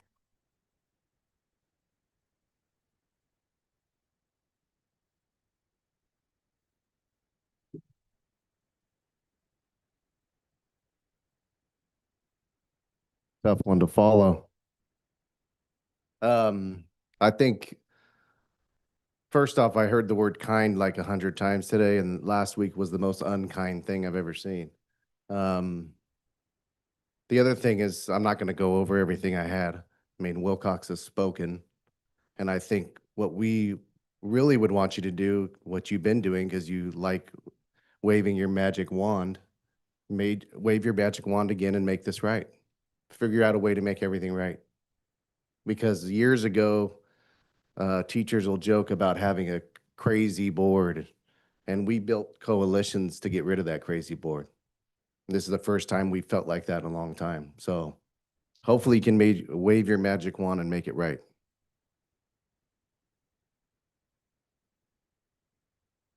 That's the last slip that I have. Is there anyone else that would like to speak that's in the room? Mr. Rico, is there anyone in the Zoom that has their hand raised?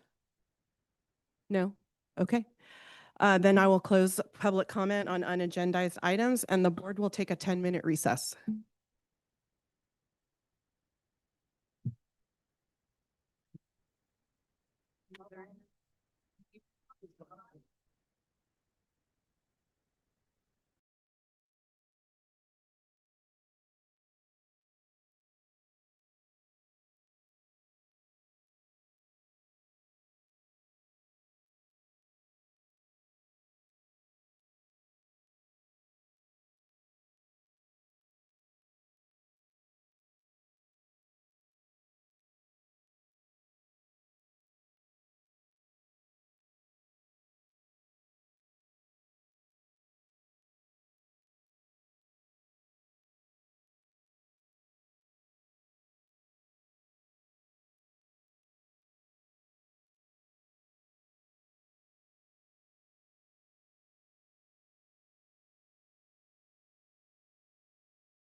resuming open session after a brief recess.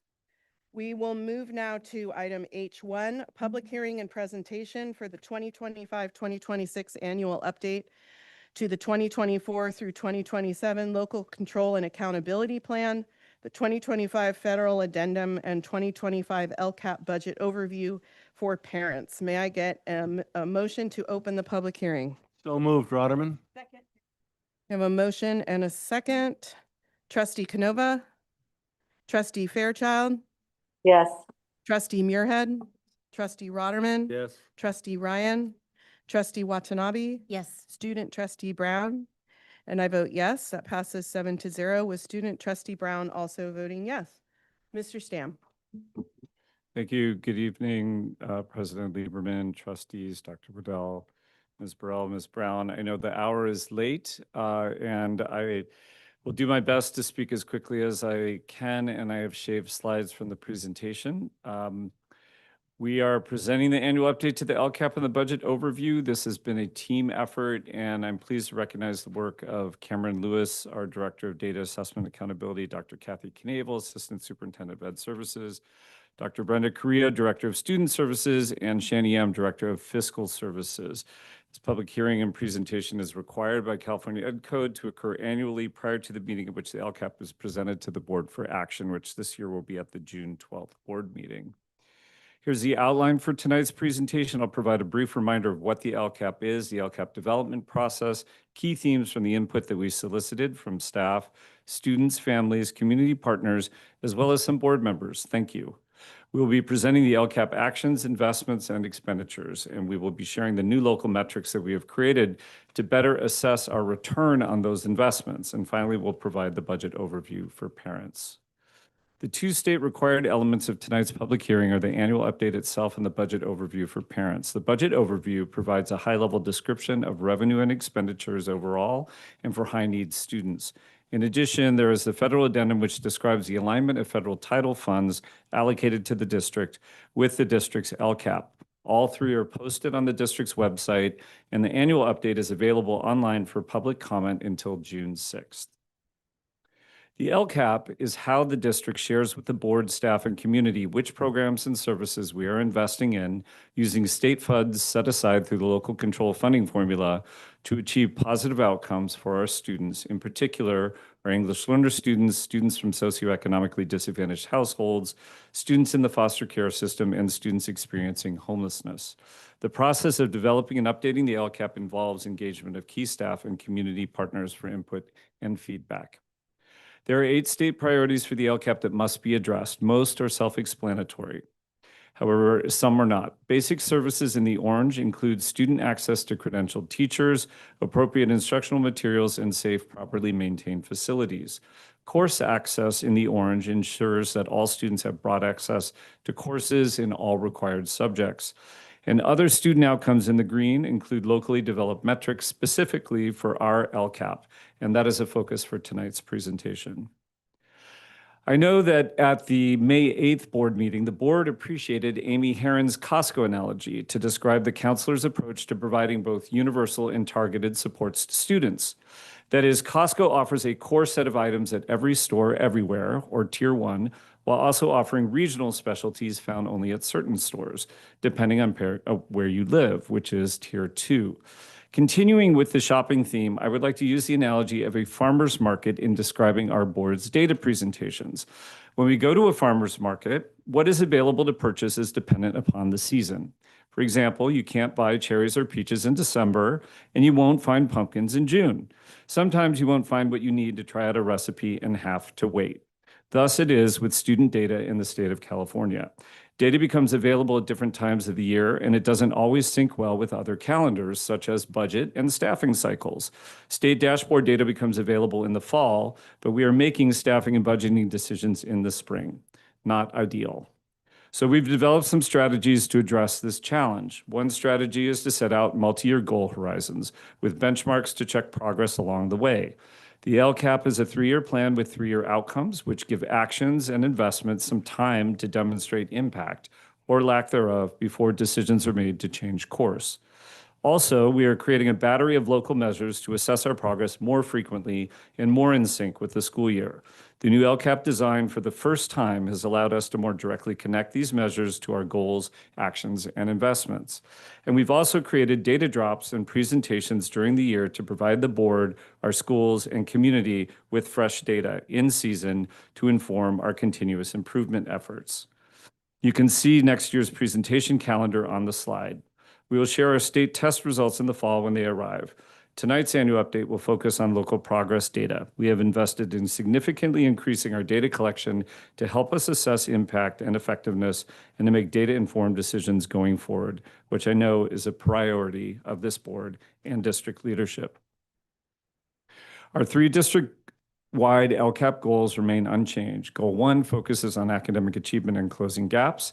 Goal 2 focuses on student wellness and social-emotional health. Goal 3 focuses on communication and partnerships with students and families, labor, business, and community members in support of student success. We have 2 other goals related to equity multiplier funding, one for New Valley and one for Community Day. I'll speak about that a little bit later.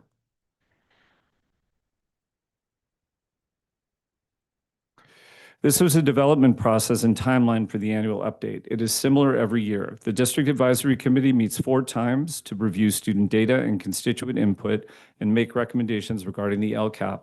We also meet with the District English Learner Advisory Committee. We post a draft LCAP for public comment, hold the public hearing, and the board takes action in its June meeting. Finally, the county office has to sign off on the LCAP as being complete and correct to form before submitting it to the state. The last slide we showed the how of the input. This shows the what or the key themes of the input. Input for the annual update was quite similar to input last year for the new LCAP, although somewhat narrow in scope and less voluminous. Instead of being in the hundreds and thousands, this year's input was in the dozens. I ascribe that to survey fatigue and awareness that the LCAP is a 3-year plan with typically minor updates each year in between. Small group instruction may have been less prominent in the input this year, potentially because it was a priority this year and is considered to be in progress. There continues to be an emphasis on supports and interventions during the school day, as well as before and after school and summer school. Tutoring continues to come up as an area of need. These supports are a focus of our NTSS work going forward and show up in our Goal 1 investments. Continuing investment in social emotional learning and mental health services remains a key theme and is reflected in our Goal 2 investments. Students and families continue to prioritize more multicultural representation in the curriculum and on the classroom walls and hallways, and in more school celebrations of cultural diversity. The aim is to increase awareness, understanding, and respect, and strengthen connections between and among students and staff. We address this in Goal 3. In sum, the input was so consistent that we did not make major changes to the LCAP actions or investments in the annual update. We invested our energy in figuring out how to measure impact so we can better understand our return on investment. The next 3 slides show the actions, investments, and expenditures of targeted funds under Goals 1, 2, and 3. These investments focus on support for unduplicated students. Since the majority of our investment and expenditures are people, you will see some expenditure amount changes that reflect increases in compensation. There's a lot of information on each slide. I'm going to provide a couple of headlines or takeaways for each slide, and we'll address any significant differences in expenditures versus budget. So the first slide is Goal 1. I'll quickly explain the structure from left to right. It's the same for all 3 goals. First, there's the action number and description, then what investments of people or service are providing the action, then the dollar amount budgeted, and finally the dollar amount expended year to date. If you recall, we've worked to make the LCAP more expansive than just our targeted funds so that it functions more like a comprehensive district plan. The gray rows are what we call non-contributing dollars. Those are general fund or other state or federal funds that don't target our unduplicated students exclusively, but rather support all students or other student groups as well. I've highlighted in yellow where there was a discrepancy in the amount expended versus budgeted in our targeted LCAP funds. Action 1.1 provided professional learning and instructional coaching, extended hours subs, and contracts to improve achievement and graduation rates. And the additional expenditures here were covered by other areas where there were remaining targeted funds. Action 1.2 focuses primarily on tutoring. We began looking for outside partners to provide in-person after-school tutoring focusing on middle school. We piloted at one school for free this spring, which is why you see no expenditure. We do have online tutoring options available. But while schools have tried varying tutoring strategies, there is no consistency across the district, which can create equity gaps. We've set a district-wide goal next year as a starting point to provide in-person tutors during the school day in every ninth grade geometry class, which is all ninth graders, to increase student success rate. A note on the investment column of Action 1.7, which is about English learner supports. We neglected to put in the number of FTE for LSATs. It should have said 16.8 FTE, which is 28 actual LSATs, as many are not full-time positions. And we will have EL progress data in the fall presentation. The bottom row in yellow, actions 1.8 and 1.9, are site allocations to improve academic and social emotional supports for our unduplicated students. These allocations are a substantial part of our LCAP funds. The difference between the 3.3 million budgeted and the 3.7 million actual expenditures is because it includes the 15% carryover from last year. We're working with sites to improve measurement and assessment of the impact of their investments.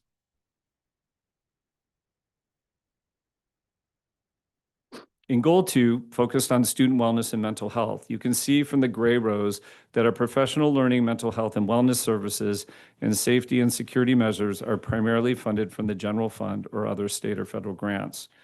On our yellow row 2.5, we did not fully expend budgeted funds because there other grant sources were available that needed to be spent first.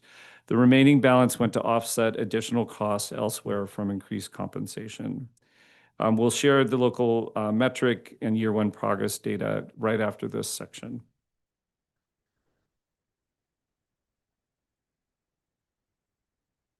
Expenditures for Goal 3 were focused in two areas: the staff for the Family Resource Center and translation and interpretation services, both in-house and outsourced. Though the other four actions are not contributing, that is, they didn't use targeted funding, but rather unrestricted general funds. Again, we'll share our efforts in assessing impact next. The next section looks at progress the district is making in relation to our actions and our three-year LCAP targets, as reflected in our local metrics that have year one outcome data. We're not sharing our state-required metrics tonight as they lag behind the LCAP and therefore represent data from the preceding school year. We will show those data in the fall when they're updated with the current year.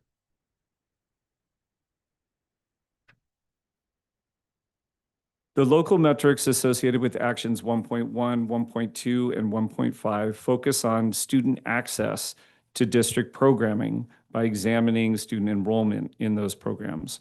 So if you look at the blue column, which shows the year one growth, the data reveal a 12.7-point overall increase in AP course enrollment, which already surpasses our three-year target, which will need to be revised. And so that's a good problem. AP course enrollment by Hispanic Latino students increased 1.5 points, which is slight progress towards our three-year target of 30%.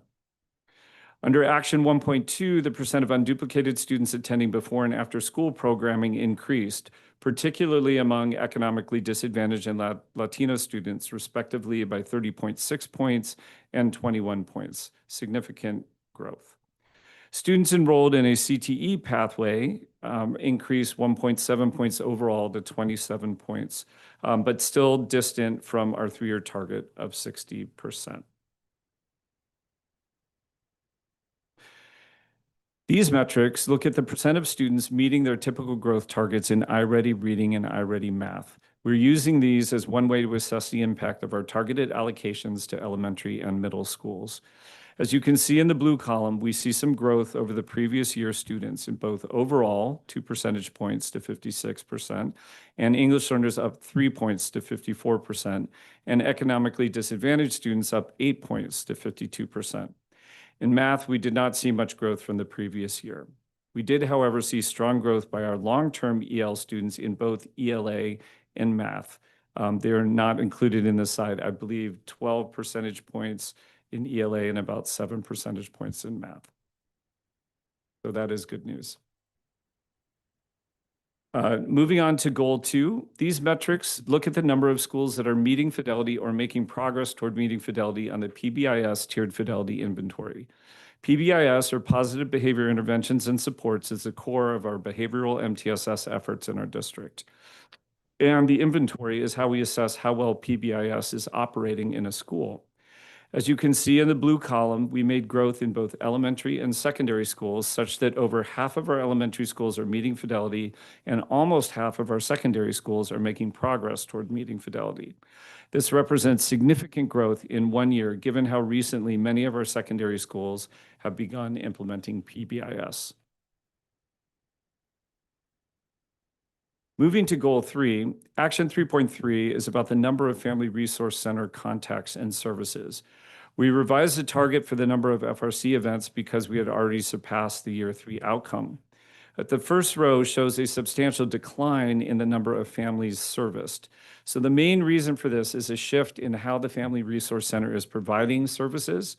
For example, not doing the drive-through food pickup as kind of a one come all approach because there were considerable food storage issues, including spoiled food.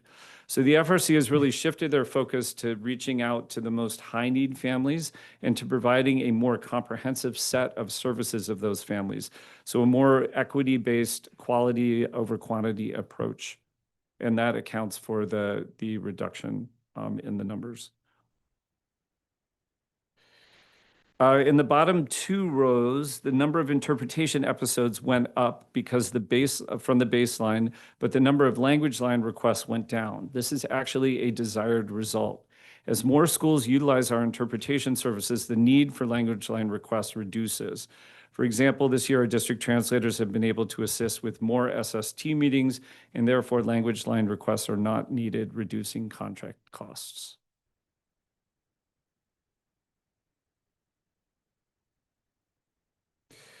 The second metric on this slide is the percentage of students completing the FAFSA, which is the Federal Financial Student Aid Form.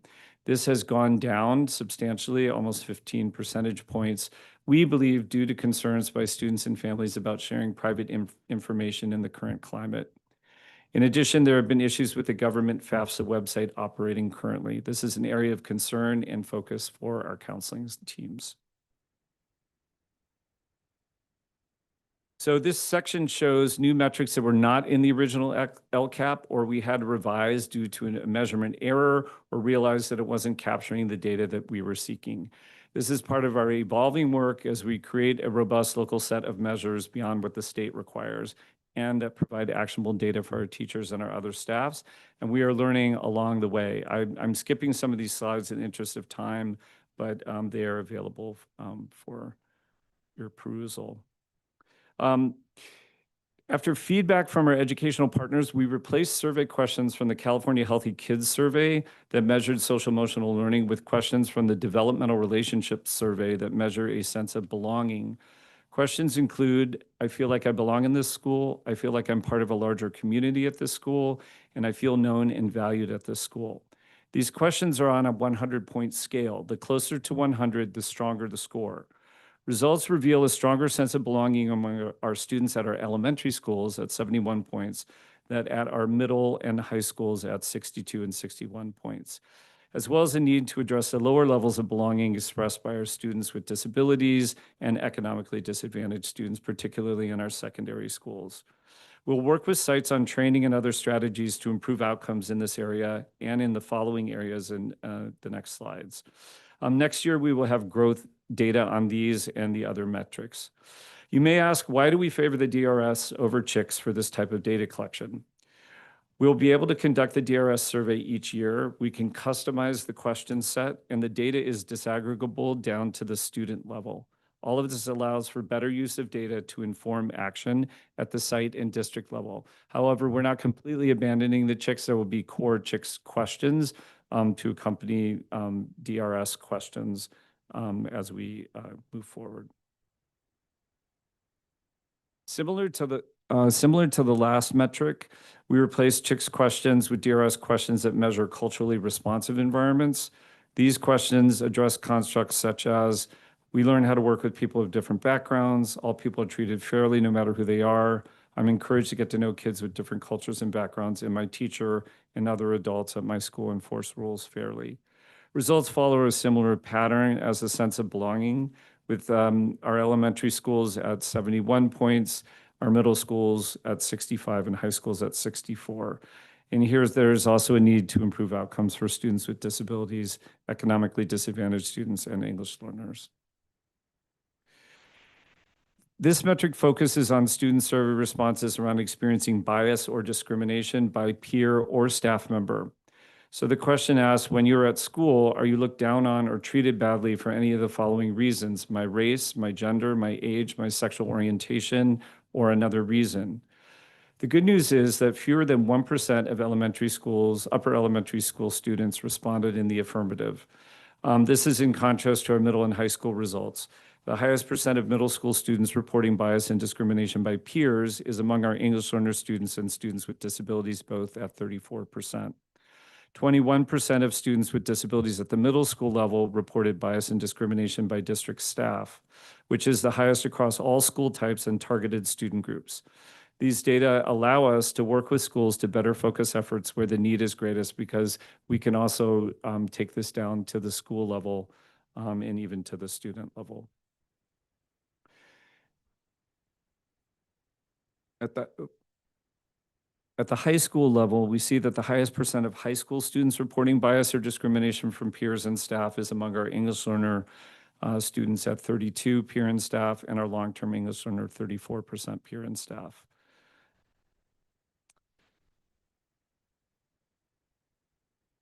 The next three slides are new elementary, middle, and high school student perception scores of school safety.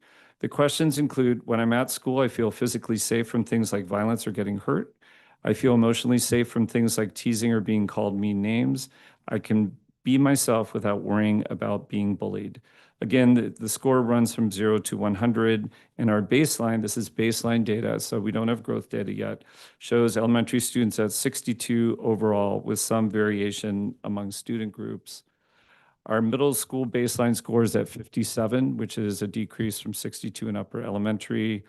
And interesting, for high school, the safety score jumps back up to 63 overall from 57 in middle school. However, there's about a 10-point variation among student groups. This data informs district and site level anti-bullying efforts, including engaging student leadership and improving perceptions and experiences of student physical and emotional safety.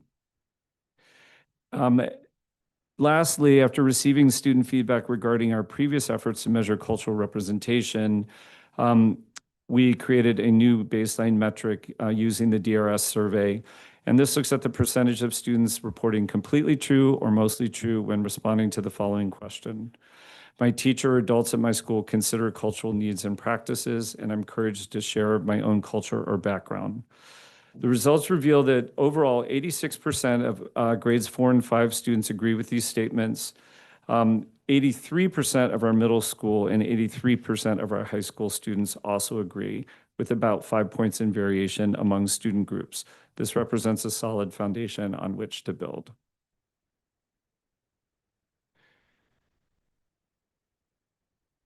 LCAP goals 4 and 5 are equity multiplier goals. School sites receive equity multiplier funding from the state if their economically disadvantaged student group percentage is 70% or transiency is above 25% in a year. Santa Clara Community Day received a little over $50,000 for next school year, and New Valley received around $300,000 this school year, but missed qualifying again for the equity multiplier next year. In return for this funding, they must set goals, actions, and metrics, sort of a mini school level LCAP. And New Valley decided to keep their goal within the LCAP in anticipation of potentially qualifying again for the equity multiplier funding in 26-27. They also have carryover funding that they'll use this year. So just in a nutshell, for their two goals, New Valley will remain focused on enhancing college and career readiness and opportunities for students, and Community Day will focus on reducing suspensions by increasing time on task. So in summary, the input that we received over the past 2 years, plus where data is telling us to focus, have yielded these priorities, which really represent continuity in our improvement efforts. Continuing to support our schools to use their data to monitor progress and refine actions to continue towards our 3-year outcomes in our CAS BLA and CAS Math.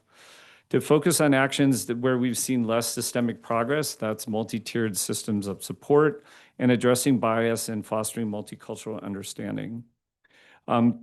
Using our new data collection on bullying prevention and campus safety to help tailor approaches to increase students' perceptions and experiences of safety, both physical and social emotional.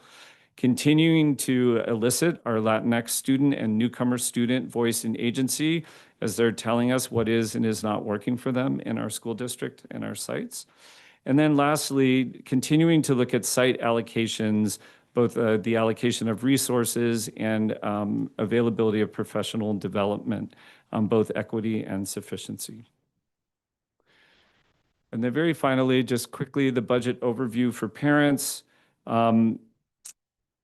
This document, I'm going to channel Mark here for a second. So the total revenue, Mark, tell me if this is right or not. Total revenue projected for Santa Clara Unified, $409.3 million, of which $352.6 million is local control funding formula. Related, $34.6 million in other state funds, $16.6 million in local funds, and $6.4 million is federal funds. Of the $351 million in LCFF, $13 million or 3% is generated based on the enrollment of students who are a focus of the LCAP, our foster youth, English learner, students experiencing homelessness, and low-income students. On the expense side, we spent $393,000 more than we originally budgeted due to salary increases. This was funded by carryover, which is not included in the original budget, but is in the expended actuals. And that concludes my presentation. Thank you, Mr. Stam. Trustees who would like to make comment or have a question? Trustee Canova. Just thank you for a really concise report because it's late and we do appreciate it because it's really helpful. I like your comparison to the farmer's market. Thank you. That was good. That connects with me. Thanks. Trustee Rotterman. Yeah, and I wasn't going to bring this up, and it's really more Mark's explaining, but it says all federal funds are only 6.4 million. Is that accurate? Is that all Defer to from the him. feds? For the general fund? Okay. Yeah, because obviously there's an area of concern there, so I'm curious. Thank you. Trustee Muirhead. Oh. And I do want to echo, there's a lot of work. You did a great job of making that a bit more succinct. Thank you very much. Trustee Muirhead. Not only was it a lot of work, but this is the core of Students First and providing what our students need and making sure that we continue to iterate and improve what we are doing every day in our classrooms. So it's a shame that you felt like, I think you felt like you were rushed, not to put words in your mouth, but because this is such an important, this in the budget really drives what we do every day. I got the chance to be on the DAC, District Advisory Council, to look at this throughout the year with staff and parents. And I know there was a good sized group of people who are all reviewing and giving input. So it is an impactful committee that drove some of this work. So I appreciate everyone who helped work on it. Trustee Watanabe. Thank you, President Lieberman. Thank you also, Mr. Stam, for this report. I also attended the last two district advisory committee meetings. And the first one, I wasn't sure if I was supposed to be there or not, since it was my first time and there were things being talked about, which I thought, I don't want people to think that I'm like listening to them or like, you know, their secrets or, you know, their concerns, or I'm going to tell somebody. So I was a little intimidated by the first meeting and what I was hearing. But by the last meeting, I had a better sense of what was going on.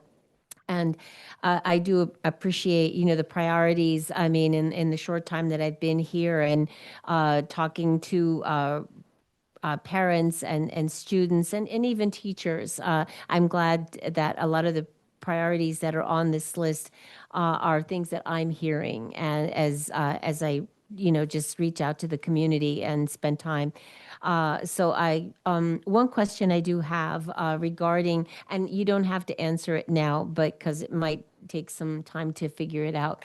But I'm just curious, you know, the projected revenue by the fund source and the breakdown. I'm just curious in terms of the local funding, if it's possible to get a breakdown of that local funding. I don't know if that's something that you've been asked of in the past, but I'm just curious to know if you could get a breakdown of where all that funding is coming from through at the county level and state level. So I think that's really the only question that I have. And again, just thank you for this and look forward to as we continue to have this discussion and get more information. Thank you. Thank you. Yeah, but maybe Mr. Schill will speak to that in his presentation, I assume. Okay. Okay. Oh, Trustee Ryan. So I just want to echo the thanks. I also don't want you to feel like, because this is the core of what we do. We need to pay attention to this. I really appreciate getting all of the information, seeing the metrics, seeing the goals. I do see we've got some very optimistic goals for some of those metrics. I'm looking particularly at the revised baseline for our unduplicated students meeting their growth targets. It's pretty optimistic in 3 years, but I hope we can achieve it, because I think we as a district need to be beyond what even those goals are. But it is an optimistic. It's an aggressive goal, I would say, for it's a stretch goal in those 3 years. So I again just appreciate all the work that went into this, and thank you so much. If I may, I just want to offer a shout out to Cameron and his team at the DA, because they have created a very robust set of metrics that on which we can collect data more frequently, and schools can actually do something with, right? And we can assess the impact of our actions much better than just the postmortem test data that we get every year from the state. So this offers a really exciting opportunity as people continue to build their will and skill in engaging with the data in a formative way to continuously improve for our students. So. Okay, I have. I was gonna say, we got some more comments? Okay. Did you want? Oh, I you wanted the to comments, mention that, oh. you know, we are probably going to come up quickly on the Yeah, no, time deadline. Once I take public comment, I'll. Fantastic. Yeah. It's just one. So I have one slip for public comment from Maria Kim Brock.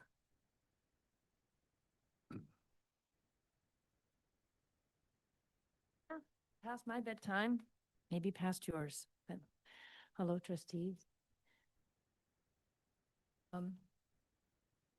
I just want to remind people that the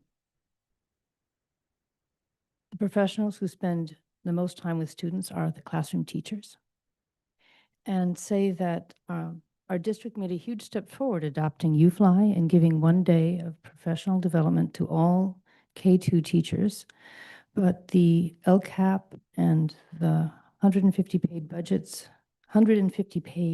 budgets for this year and last year don't reveal this progress that was made. The budgets kind of bury the professional development expenditures and the new curriculum inside these really large categories. Maybe I'll stay for the budget and see if they pop out. But just to say, if you are thinking of the LCAP slide about LCAP annual update, goal number 1, expenditures, while it's the classroom teachers I'm really concerned about, I do see that for 1.1, money was spent for the salaries for an instructional coach and an ELA TOSA. And these are the people who get the special training, and then they teach the classroom teachers. And then I see that for 1.3, it's for 16 reading interventionist teachers. And they are working with students directly, the way classroom teachers are. And I don't know if they've got the same training that the ELA TOSA has. And the classroom teachers have not gotten. I am really glad about UFly. Well, that's it. Thanks. Good night. Thank you. Move to Hold on a second.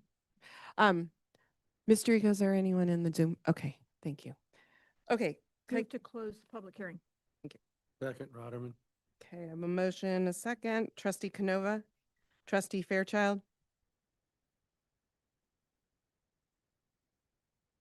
Trustee Fairchild? Sorry, it was not unmuting. Yes. Okay. Trustee Muirhead? Yes. Trustee Rotterman? Yes. Trustee Ryan? Yes. Trustee Watanabe? Yes. And I vote yes, that passes 7-0. Okay, we need to extend the time of the meeting. Please remember when you make your motion that we do need to go back into closed session when we're done. So take that into account. I'm going to make a motion that we extend the meeting till midnight and hope that we don't get anywhere close to that. Okay. Second. Okay, I have a motion and a second. Trustee Canova. Trustee Fairchild. Yes. Trustee Muirhead. Yes. Trustee Rotterman. Yeah. Trustee Ryan. Yes. Trustee Watanabe. Yes. And I vote yes, that passes 6-0. Okay. I'm sorry, 7-0. Can I please have a motion to open the public hearing? Motion to open public hearing, Rotterman. Second. Okay, motion by trustee Rotterman, a second by trustee Muirhead. Trustee Canova. Trustee Fairchild. Yes. Trustee Muirhead. Yes. Trustee Rotterman. Yep. Trustee Ryan. Yes. Trustee Watanabe. Yes. And I vote yes, that passes 7-0. Mr. Shield. Good evening. It's not morning yet, right? Not yet. 2 more hours. It's late, so I can't use a Costco example. They're closed. The farmers markets are closed. If I were to use anything, I'd have to use a Waffle House. Because they're open all the time. Closest one's in Arizona, so I can't use that either. So I'm just going to do a budget presentation this evening. I want to say before I get started, she's here this evening. I want to say thank you to Shani Yam, our new Director of Fiscal Services. She's almost a full year in, and she has done an amazing job just making the budget her own and really taking the existing processes and practices that we had in place and looking and striving for ways to improve for accuracy, improve for transparency. This year also, for the first time, I think ever, we are not printing budget books. We are going to a digital budget book. If you want one, please let me know. We will print one for you. I don't see anybody losing sleep over that. But I can't say enough about the work that Shani has done in this last year. And we were talking earlier about goals that we have in the future about how to continue to build on this. And so again, I can't say that enough. So I'd call her up here and do the presentation, but I'm getting a deer in the headlights look, so I'll just keep going. So this is our time to give an annual update or a presentation on next year's budget. I will say the first piece is the governor did come out with the governor's budget proposal on the day that it was due, May 14th, 2025. Unfortunately, our entire budget was almost completely developed by the time this, actually, I take that back. Our budget was completely developed by the time the governor came out with his budget proposal. So nothing within the state budget is included. Any new stuff is included in our budget. But I will make some remarks at the end and possible impacts to our budget as we move forward. As you know, the state has a lot of work to do before they get there. I also want to start out with some good news. I think it's a night that we could use some good news. So Santa Clara Redevelopment Agency has two parcels remaining that needed to be sold. Recently, one of those parcels sold in April, and as a party to the redevelopment agency, we receive a proportional share of the sale proceeds on those parcels. So in April 2025, we received $8.9 million as the result of that parcel. And those proceeds are deposited in Fund 17, which is our district reserve account, and that's consistent with past practice within the district. So we will see more about that in future budget presentations, namely at the estimated actuals. The unaudited actuals in September. But that was completely unknown to us that sale was going through. In our last meeting, I did pull the city manager aside and said, "This is great. When's the next one going to be sold so I can have a little bit more foresight?" And he indicated that negotiations are ongoing, but he didn't have an estimated date of sale. So there is one remaining parcel and negotiations are in process. With that, I'm going to jump into our 25-26 revenue comparison. And the first thing that we see is that property taxes are projected to increase slightly, $4.1 million from the current year to next year. I'll have a little bit more about that in a moment. Federal tax revenues projected to be about $6.4 million next year. That's a slight decrease of $990,000. State is projected to decrease about $4.5 million, and our local revenues are projected to decrease about $4.5 million. That's a total net reduction of $5.8 million. How do we get there? The first way that we get there is this top part of the chart where you see the percentage in growth. Where we are is that through the May report from the county assessor's office, property taxes have increased 4.63% compared to next year. So starting July 1, we're starting at a 4.6% growth for next year in our property taxes. Where were we this time last year? We were at 4.43%. There is a concern here in that all of these lines represent all increases in the county-wide assessed value increase data. And for 2025, we are the yellow line. And the concern that I have with this yellow line is that we are not trending to last year, which is the red line. We're actually below last year. We are actually trending more towards the purple line, which is the 2021 year. The other concern that I have with this is that you can see in 2021, the purple line, it was much more of an upward mobility in the growth of the property taxes that year. We'll call that more of like a 45-degree angle. And thereby at the county-wide finishing around 5%. Whereas what we're seeing this year at the county-wide level is much more of a steady flat increase. And definitely it is a high probability when we get to our next update in June, it's possible that that yellow line actually drops below the purple line based upon the current trend data that we're seeing. So while we are above where we were this time last year as our school district, there is a concern within the county-wide data that we may not get to our normal standard assumptions, which is a 5% growth. And I say all of that to mean that we actually dropped our percentage for our projections for the current year. This is also another set of concerning slide in that the top is the growth that we have seen so far in our RDA revenue, redevelopment agency. And so far through May, the 1st of May, we're at 1.1%. This time last year, we were at 3.1%. And our normal assumption here, it's been stagnant like this for many, many years, is 2%. Last year was a blip that we were above 3. This year, the fact that we are only at 1 is a concern. And so with that, we have needed to reduce our assumptions in regards to property tax revenues and make a conservative adjustment in our property tax revenues for the 25-26 year, dropping our secured down to 4.6% from the initial 5%. In our RDA residual, we're projecting that at 1% instead of our normal 2%.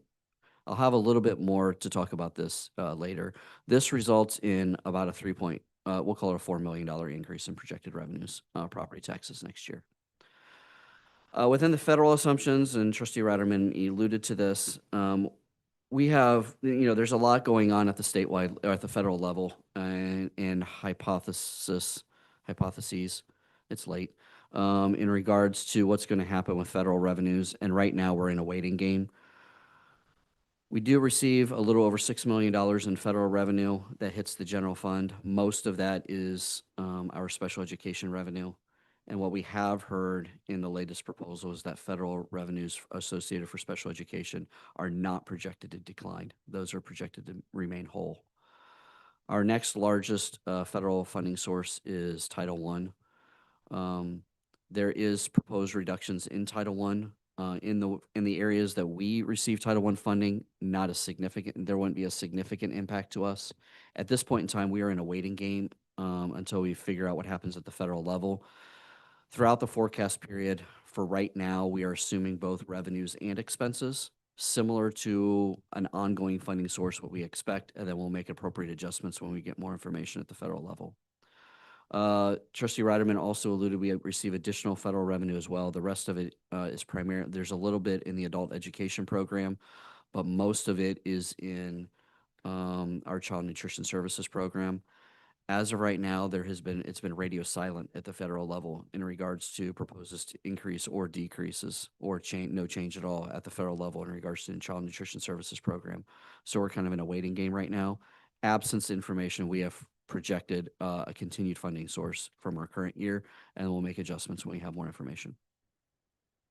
At the statewide level, the largest sources of our state revenue next year is the STRS on behalf. Remember, the state contributes money into STRS on behalf of all local agencies, and we are required to post that as revenue, even though we actually don't receive it.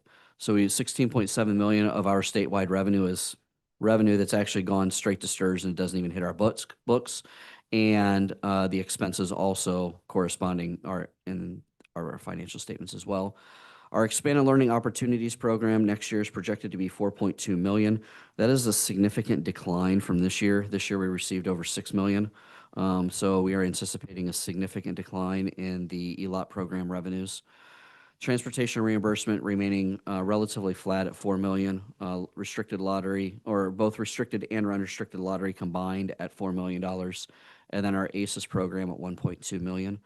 This is also another potential revenue source that we need to keep an eye on. The ELOP program and the ACES program both serve the same population of kids, but we can only get funding for them once.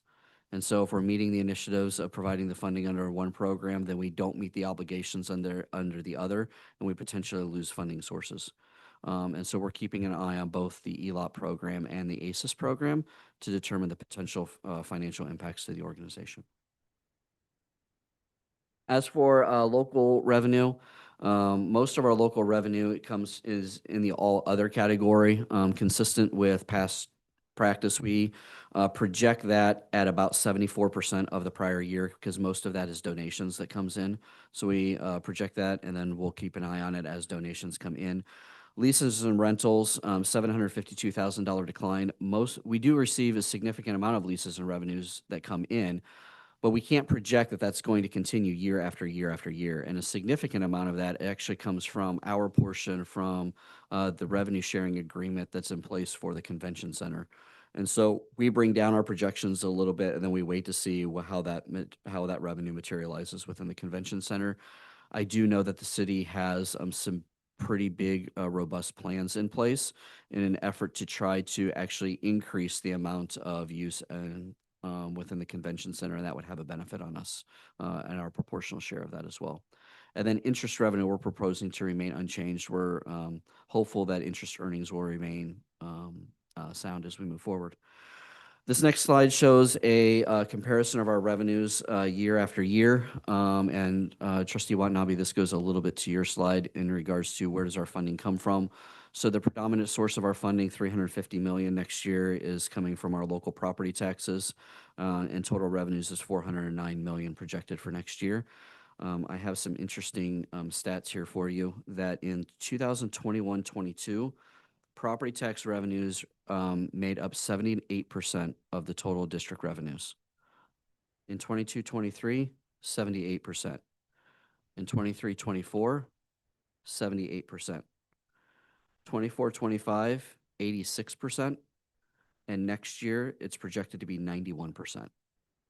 So we are increasingly becoming heavily reliant upon our property taxes within the community. And as the property taxes slow down and we don't see that growth, that has a corresponding impact on our operations and the revenue coming in within the district. On the expenses side, we see that, I'm just going to go to the bottom line. You can see that expenses are projected to only increase about $1 million. There's a lot of different, there's a lot of different movement in there. You can see salaries and benefits across are projected to increase. And then we have decreases in books and supplies and services. And one of the trustees asked me earlier, and I'll get to that slide in a minute, about the decline in books and services. Step and column next year is projected to be 2.6%. And again, this goes back to a new methodology that Shani implemented after she got here.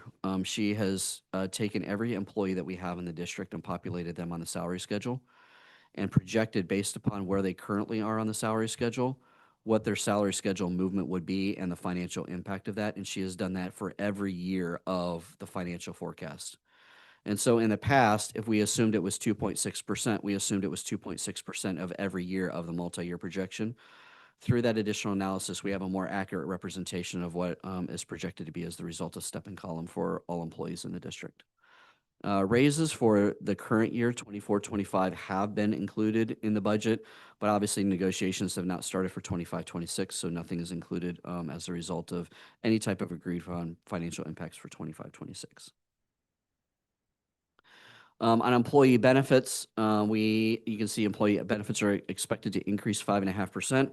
Another piece of small good news is that our employer contribution for CalPERS is actually projected is going to decrease this year for the first time in almost 10 years. That employer rate will actually decrease by 0.25%.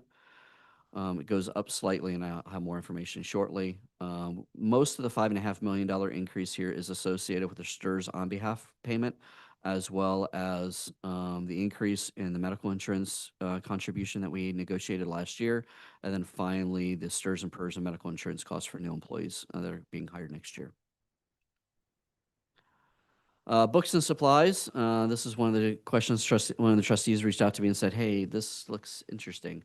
And specifically as references books and reference materials. We had a number of one-time expenses this year in 24-25 that we are not projected to have in 25-26.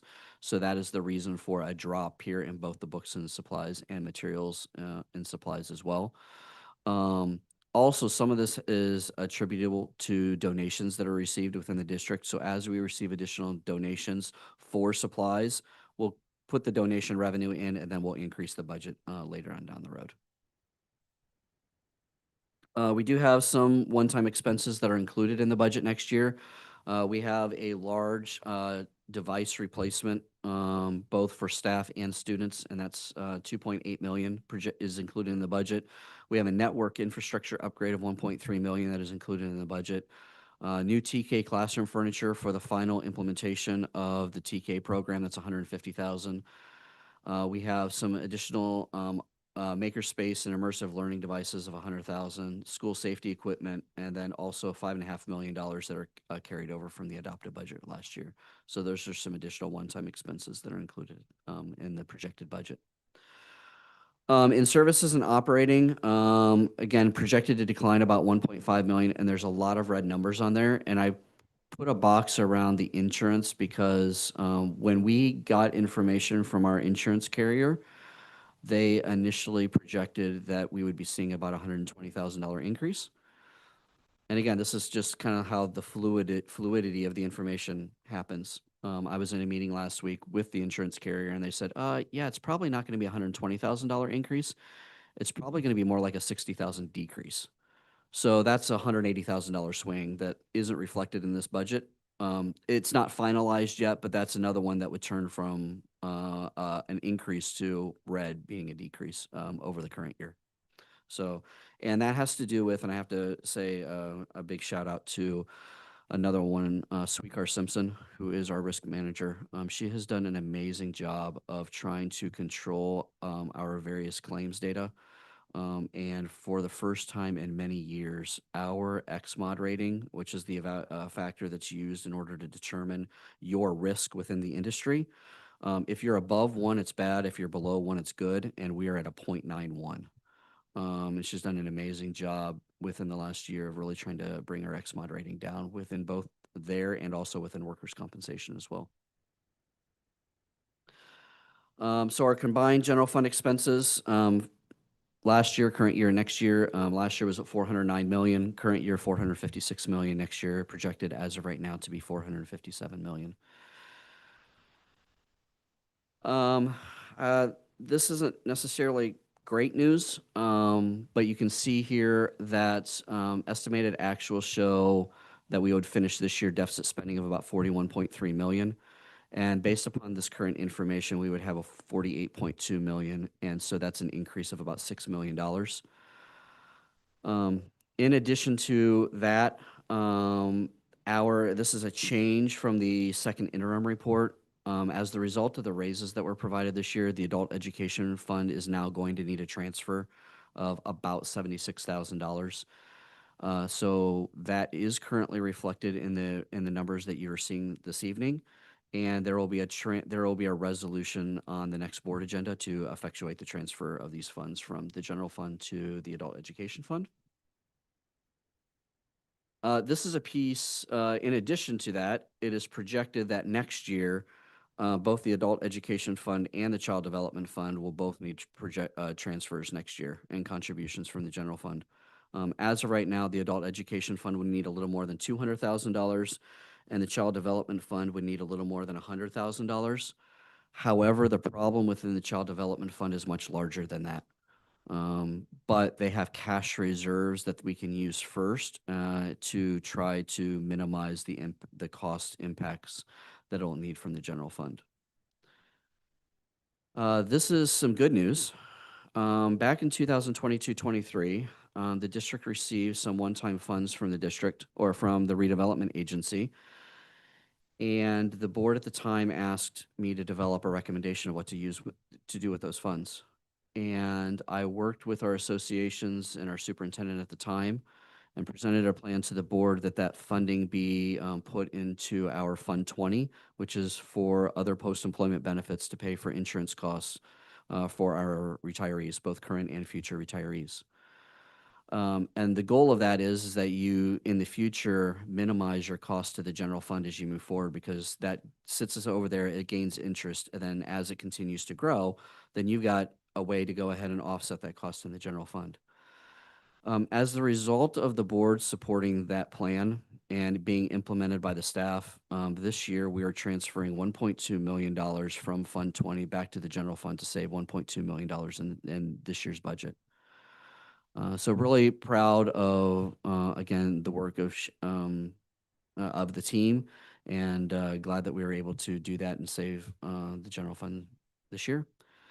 And then finally, in the 24-25 budget, we do anticipate that we'll need to do a transfer from Fund 17 to the general fund of about $900,000 to close the gap, and use some of the reserves within Fund 17 to close some of that gap the rest of this year.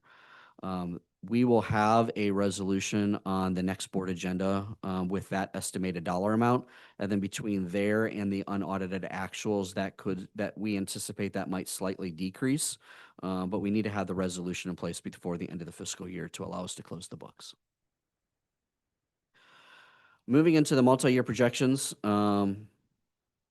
as we talked about, I lowered the projections for the current or for the 25-26 year, but I have kept them stable at 5% throughout the rest of the forecast period and 2% for the RDA throughout the forecast period as well. We will continue to keep an eye on that as we continue to meet with the county assessor's office, and we will make appropriate adjustments. But right now, it is just way too early in the game to try to make any changes to 26, 27, and beyond. And then everything else, we basically, for the projections for everything else, federal, state, and local, we're projecting to keep those fairly flat to the 24, 25, and 25, 26 year. And so projected revenues in 26, 27 would be 423 million. And that would grow to, by the end of 29, 30, it would be 468 million. And again, what you see there is just the complete reliance on the local property taxes as it relates to the entire general fund revenues. And of course, that percentage would only increase higher if there's any sort of a decline in federal revenues. On our expenses, again, we talked earlier about step and column projected to be 2.6% for the current year. But again, this analysis based upon that additional work is dropping it to certificated would be about 1.9%, dropping to 1.7% by 2930. And then classified drops to 1.6, and then down to 0.6% by 2930. And then management, as you can see, is very little movement. And again, that's based upon the experience of the employees and where they are on the salary schedule depends their move. So as you have a more veteran staff, then you start seeing that those numbers start declining. The PERS rates I shared earlier, STIRS not projected to change at all throughout the forecast period. PERS, slight increase next year of about 0.09%. Another increase in 27-28, and then starting to see a decline in 28-29 and 29-30.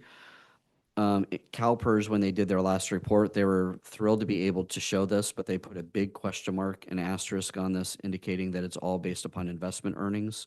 So if there's any significant change in the investment portfolio and their return on investment, that could have a change on this. Remember, unlike STIRS, there is no cap on the CalPERS employer contribution. CalSTRS is capped at 19.1% unless the board makes a change. PERS, there is no ceiling, so it can just continue to go. Projected revenue, again, projected expenses next year, $457 million, decreasing slightly to $454 million. Again, backing out those one-time expenses that are included in the 25-26 budget, and then the budget increasing to $469 million by the end of the forecast period. We are projected transfers. If things continue and if interest earnings continue to on the current trajectory, we anticipate throughout the forecast period to be able to do that transfer of about $600,000 a year from the OPEB account back to the general fund to create a general fund savings of $600,000 annually. We are anticipating that adult ed would continue to need a $200,000 transfer a year, and family child ed would need $100,000. But as I said earlier, the family child ed situation is actually significantly worse. Early projections indicate that by 26-27, they would actually need a contribution of more than $1.2 million. Kathy and I have already started having conversations about this, and we're beginning to look at that program and looking to see how we can either change the revenue structure or change operations in order to close that gap and minimize the impact to the general fund.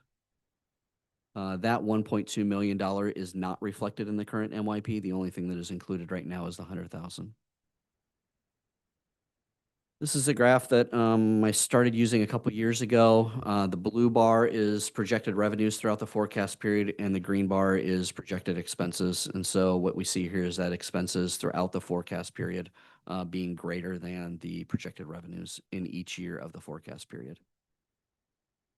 This is the another graph that we just show what's the impact with that decline in that deficit spending. What is the impact of that on our reserves? And what you see here is that with this continued, if we made no changes and everything happened exactly the way the projection is going to happen, and we know that's not going to happen.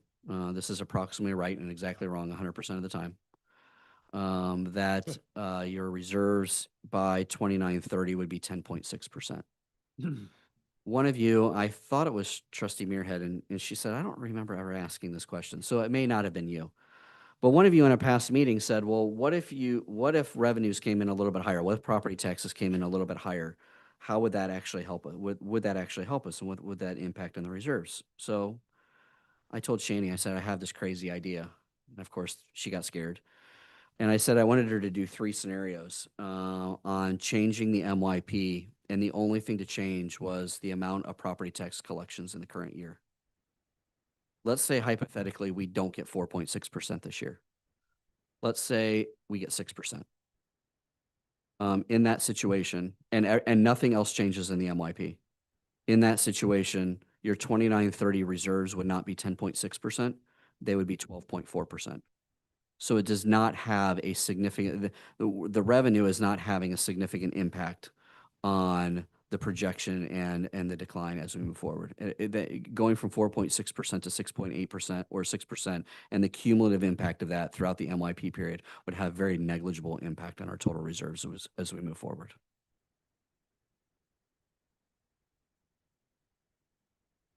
In regards to the governor's budget and the state budget update, the state revenues are 4.8 billion, below where the governor thought that they would be. So that's definitely a concern.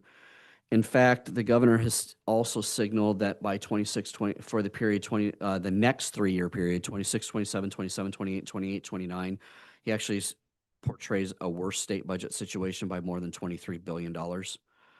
And I only say that here because, again, we're so dependent upon property taxes that if the state is concerned by their budgetary situation and not seeing a revenue growth on their side, it could portray a similar picture for us as we move forward. We're just going to have to keep an eye on it. I'm going to go through the Prop 98 doesn't have much impact on us, so I won't talk a lot about that. The good news from the governor's budget proposal, fully funding the universal meals program. That's good for us. We're serving over 1 million meals a year now, and that will continue to provide funding and decrease that program on us, on our general fund. The discretionary block grant, the governor's proposed a $1.7 billion discretionary block grant. That could be beneficial to us. Preliminary estimates would be about $4 million if that were to happen. And we would have a couple years to use that funding, and it is completely discretionary, so it could be used to fund current operations. So that would be good. There's a learning recovery emergency block grant, $378 million that is proposed. That represents, if you remember a couple years ago, we were supposed to get this funding, and then the governor pulled it back. And when he pulled it back, he kind of said, I'll pay you back over the next 3 years. So this represents 1/3 of that funding. Unfortunately, this funding will have significantly new restrictions on how to spend it, different than what we had the last time that we had it. So one, we need to see if we're going to get the funding or not. And then two, we have to modify how to use it based upon the new rules. There is some additional funding proposed for literacy and professional development, but at this point in time, there is an unknown disbursement methodology. And I will say in past years, that was earmarked for districts more like an LA Unified, and we didn't receive necessarily a significant amount of funding in that regard.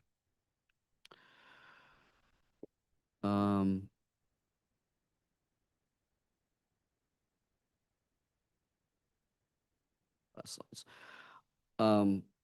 We're not, as I said, we're not really relying on Prop 98 funding, but we do need to continue to review our own operations and continue to make adjustments and reduce our reliance on not only our own one-time revenues, but also our district reserves as we move forward. And with that, I will take any questions.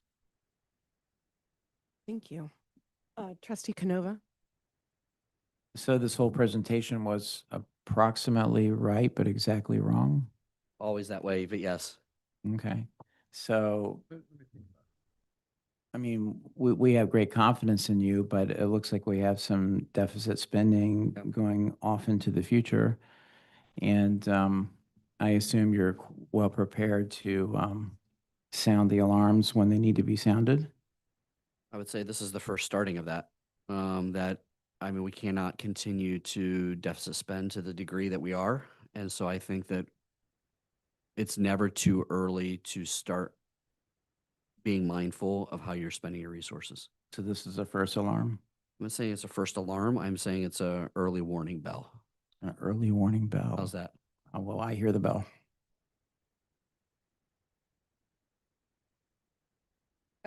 Trustee Muirhead. Well, thanks for all the information. For the past few years, I've been okay with the deficit spending because we have such a high reserves, and now, and last year we made cuts, and my expectation was that we would be mindful of that going forward, and spending seems to be higher this year, this proposed year, and our reserves are way too low out in the out years. So I think it's more than just a warning. I've been one to say deficit spend, it's fine, it's fine, it's fine. And now I'm saying, okay, now we've done that for a few years. I think we need to be taking serious looks at some of this and pull back, identify areas that we can to make adjustments. Because I don't like the look of where that puts our reserves at the end. I know Trustee Fairchild usually asks me a question and to try to equate the percentages into real dollars. So I'm going to do it this way. And if I went back a couple slides, it would show that the percentage decreases so much, and I'll equate this a different way.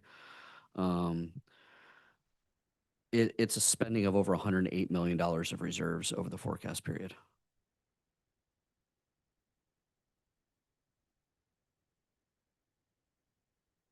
Well, just say our new superintendent who's in the room is listening. So recognize that we've done well.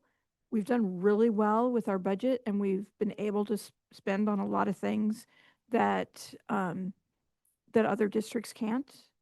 And now we need to be more mindful. Yeah, he and I had an hour-long conversation about that this week. So yes. Trustee And Dr. Waddell, and I should say, Dr. Waddell and I had like a 2-hour conversation about it. So Trustee Watanabe. Well, Mr. Shield, after dealing with $1 billion budget for the last 8 years at the city, this is, I want to say it's a piece of cake, but no, it's not. It's just as serious. I'm glad that you brought out the update on the redevelopment agency, because I know I had brought that up at a previous meeting. But you had mentioned at that time that there was also the San Jose Redevelopment Agency, and that was going to be ongoing for several years. So have you looked at how that could possibly, impact the budget in a positive way over the next several years, as well as we look at this deficit? So if you go back to that slide that shows the redevelopment agency, almost everything that is in that RDA and the property tax values that are in there are associated with the San Jose Redevelopment Agency. So when you're seeing only a 1% increase on that, that's pretty low.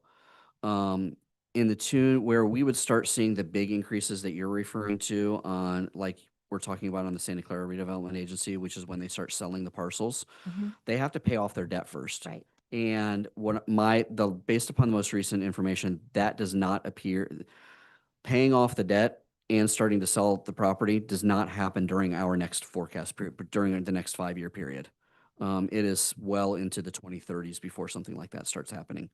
They're down a ways before, so it'll be a while. Okay. Let me see. In terms of the money that the district gets, like for the food program and several other programs, does that money from the state that we get from the state, does it go through the county first, like through the county board of supervisors first? No, it comes directly to us. Yep. Okay. Okay, great. And then let me see. There was one other one. Books and the supplies, the summary that you gave. I mean, I see there's quite a difference in the proposed budget, with the difference being over $11 million. I'm sorry, I forgot. I got the 2-minute rule. Quickly, do we look at like trying to offset those costs with using online books as opposed to like having the physical books instead as a way to save money? And that's my final question. Yeah, we are using digital textbooks where we can, specifically at the secondary level. Yeah. Trustee Ryan. Thank you so much for the presentation and all the work. I've been concerned about that fiscal reserve chart for several years now, and it's definitely getting concerning. But I'm glad we're focusing on it early so that we can maybe stay on the right trajectory. I just had one question. I'm sorry I forgot to ask this earlier before the meeting, but on the MYP summary, page 41, as I look at the expense bars, they do increase some, Mhm. although they drop down for 26, 27 a little bit. But it seems like the projections for revenue seem to jump a lot. And I just wonder if we're being, in a way that from 24 to 25, they actually fell. So I'm just wondering if you could say a little bit about how we projected that the revenues will increase notably in each of those projection years from 26, 27 to 29, 20. Great question. So what you see in the revenue is the compounding impact of the 5% revenue growth on the secured property taxes. And it's not just 5% in 1 year, it's 5% and then another 5% and then another 5%. So you see the compounding impact of that. On the expenses side, you do see the expenses growing a little more slowly in the out years of the MYP, because really the only thing changing in those years is your step and column. That is the big significant cost changing in those out years. We've stripped out all the one-time expenses. We've stripped everything out. There's no projected hiring of additional personnel in those out years. And so really what you start seeing in those out years is really the big significant change is step and column, some allowances for utilities and things of that nature. But that's really the big change is the step and column. And again, as you get a more veteran staff, that starts to slow that down a little bit as well, as you saw by those percentages decreasing in those out years. But related to that, then it accounts for step and column, but it doesn't account for raises then. It does not account for raises. So there are no raises accounted for throughout the 5-year period. Okay, thank you. Trustee Rotterman? Yeah, so I had a couple of little questions in here. I think you may have covered this, but we have a lot of replacements. So for instance, we have to replace Chromebooks, we have to replace, I know there's a bus electrification thing that's being required of us. When I looked at the budget, the place I saw that maybe coming out of is the non-capitalized equipment. Am I close? You're in the right ballpark, but I will say what you're looking for is the set asides for future replacements. Yeah. We haven't been able to do that yet. And the reason why we can't do that yet, and I'm going to see if I can go back. Oh, good. This is working.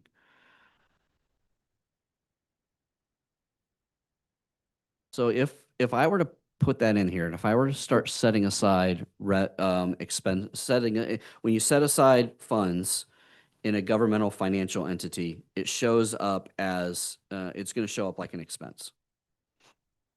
So if I were to start setting aside funds now for future bus replacement, future White Fleet replacement, technology replacement, textbook adoption, it's going to make the gaps bigger. The green line is just going to continue to outpace the blue bar, and the amount of your deficit spending is just going to look bigger. And so it's going to expand your financial, and what in turn what it would do is also decrease your reserves. So you wouldn't be at a 10.6% projected reserve. You would be at something less than that, because now you've committed those funds for something else. And so it's really difficult to set those funds aside until we solve our structural deficit problem. Okay, so we've got some ghost expense sitting out there. Absolutely. The other thing you brought up the PERS with no upside cap, and you said that's based on them keeping the current return. Yeah. If you take a look at what's going on in the federal government and some of the other areas, there's a lot of talk about recession and high inflation, which would reduce the return on that investment. That looks like a pretty good risk to us. It does, but we also have to remember that CalPERS invests differently than most people do.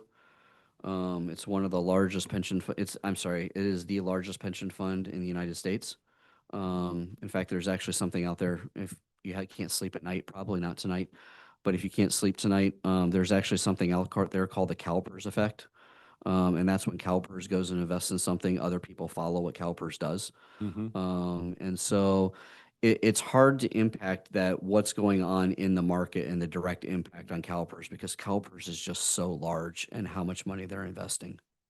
So yes, it would be risky, but we don't know the exact nature of that, because they're also doing worldwide investments and things of that nature. Okay. So also you talked about lease revenue going down, and I think there was like $750,000 decrease in the lease revenue. I kind of like to know where that comes from. But more importantly, you showed local revenue dropping 74%. You didn't have a number to that, but my estimate is about $3.75 million there through a local revenue reduction, where's that 3 million coming from? Yeah, those are donations that come into the district. So the one-time donations, so then we back out some of those and wait until the next year to see how many donations we get and then put them back into the budget. We don't bank on, because we received 3 million in the past year, we're going to get another 3 million this year. Okay, so when those come in, that'll be the opposite of our ghost revenue there. Correct, yes. Okay. The other question I had is I was really kind of shocked when you told me that the change in the property tax has very little impact on the NYP. That caught me off guard because it's our local funding from property tax is such a high percentage of the total bill. Yeah. So it would seem like that would have a much larger impact. Yeah, but we're talking about a 1-year change from 4.6% to 6%. So it's such a small amount of a change.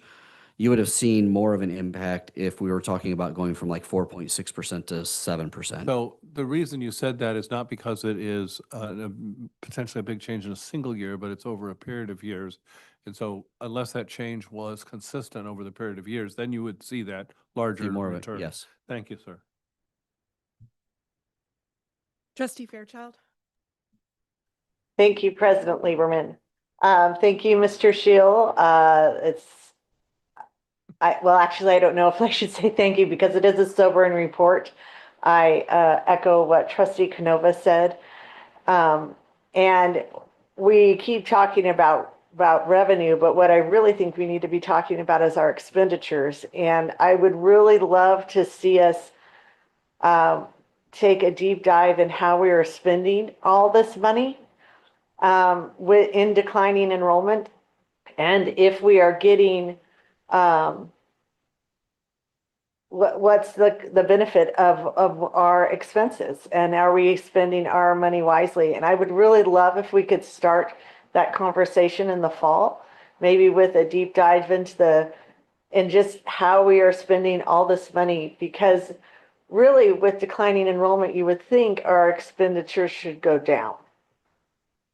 And maybe we need to look at some right sizing of various areas in our district and how we are spending our money if we're spending it effectively. I'm very concerned how quickly we have the budget projections have changed, and those don't even account for any future raises for staff. So I guess that's my request after looking at this report, is just we need to get a handle on the spending, and the fall almost seems too late, but we need to start as soon as possible, and that's my request.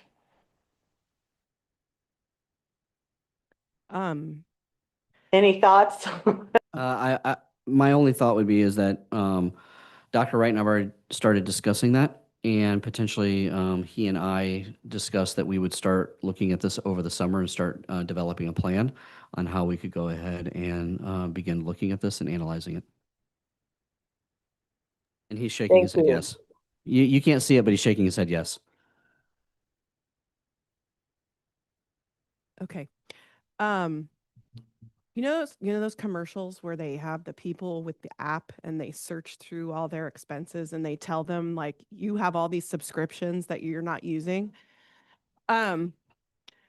Is there something we can do that is that kind of a thing where we can, like, not that we could run the budget through like an app, but like, how do we figure out where those expenses are, where we're spending money for stuff we're not using anymore, or isn't, is outdated, or there's got to be stuff in there, because we tend to just add and add and add and never subtract.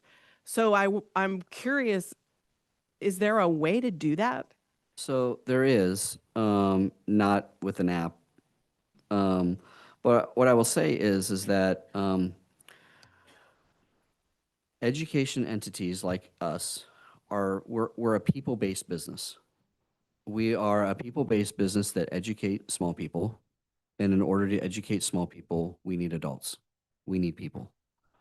In fact, I'm looking at slide 16 and I'm doing the numbers in my head. Our salaries and benefits next year are projected to be about $400 million out of $457 million. That's a significant amount. And so yes, you can, but we are also talking about these are people. And they're not doing nothing. And there are programs attached to this, and there's initiatives that are attached to this. And so, yes, there is the opportunity to do this. And it's hard and it's difficult work because we are a people-based organization. And so it's not like an app. You can't just run it through an app and say, oh, look, I got a person that's not doing anything. It doesn't work like that. But it requires a lot of it requires a lot of study to look at what your operations are doing. And it also looks at, kind of as Trustee Fairchild said, are we getting what we thought we were going to get? Or are there things that were once a priority to us that maybe that can't be a priority to us anymore? Because we don't have an infinite amount of resources. And so it's sometimes asking hard questions. And so it's not an easy exercise, but it is a necessary exercise.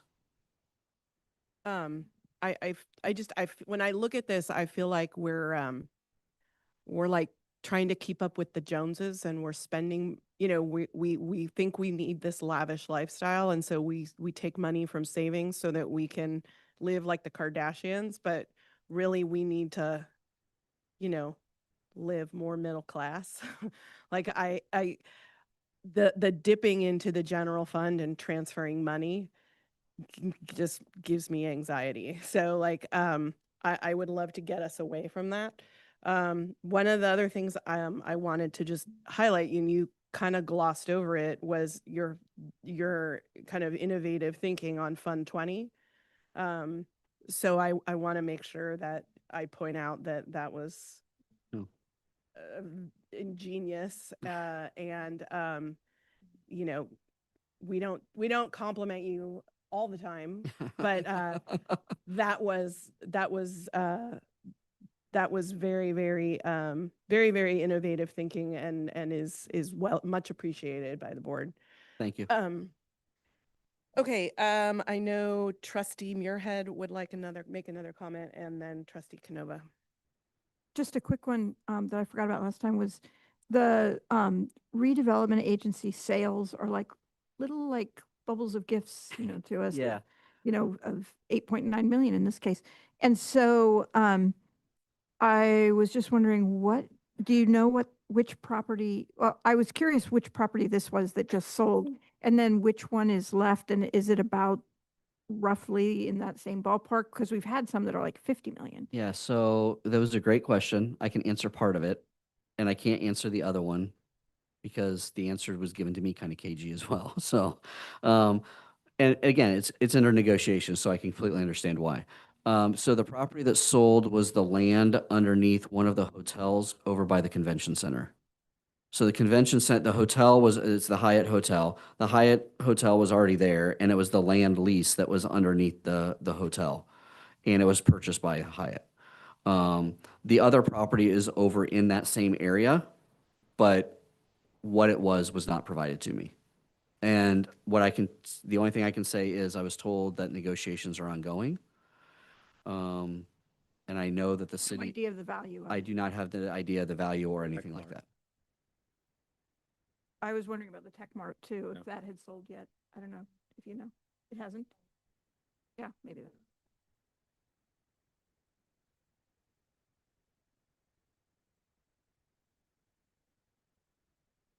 Meetings, and number one, you're a great CBO. We're very lucky to have you. And Andy and I were here for the Great Recession. We know what that was like. And you're talking about those difficult conversations and those difficult decisions. They are difficult. If we fail to have them in advance, you get to a place which we've been to where it's the board left holding that bag. We have to make those cuts. You don't make those cuts. The employees don't make those cuts. It's the folks sitting up here that have to make that decision. And that's the worst experience I've ever had in my life. We would go home after long meetings and I couldn't even go to sleep. We had people in here begging for their jobs, pouring out into the parking lot, out into the street. So, and Andy remembers, and it was heartbreaking. So have the difficult conversations in advance, because if we don't, we will get to a place where we have no choice. Because I've had another CBO come to the board and say, you have to cut this amount, full stop. Now, I've been there. I've lived those worlds. And that's why I'm not saying this isn't, that's why I'm saying this is an early warning bell. The reserves, and this is one of the things that I love about the fact that the practice in this district is doing a 5-year MYP. Most districts do a 3-year MYP. That's the law. The 5-year MYP allows us more of a runway. It gives us the opportunity to say, if we continue on this trajectory, this is the outward runway of what we're going to be looking at. And a lot of districts don't do that, and I love that we are. And so that's why I say it is an early warning bell. It is an opportunity for us to begin doing that analysis now. So that way we don't end up in a situation that you referred to. And I've lived those situations in other districts as well, and it's not fun. There's a district that was in the news just this week that cut 26 million last year. They're cutting 13 million next year. They're projected to need to cut another 40 million next year. Those are not fun times. And if you can start, and I applaud Dr. Waddell leading this effort last year when we made $6 million of budget reductions last year.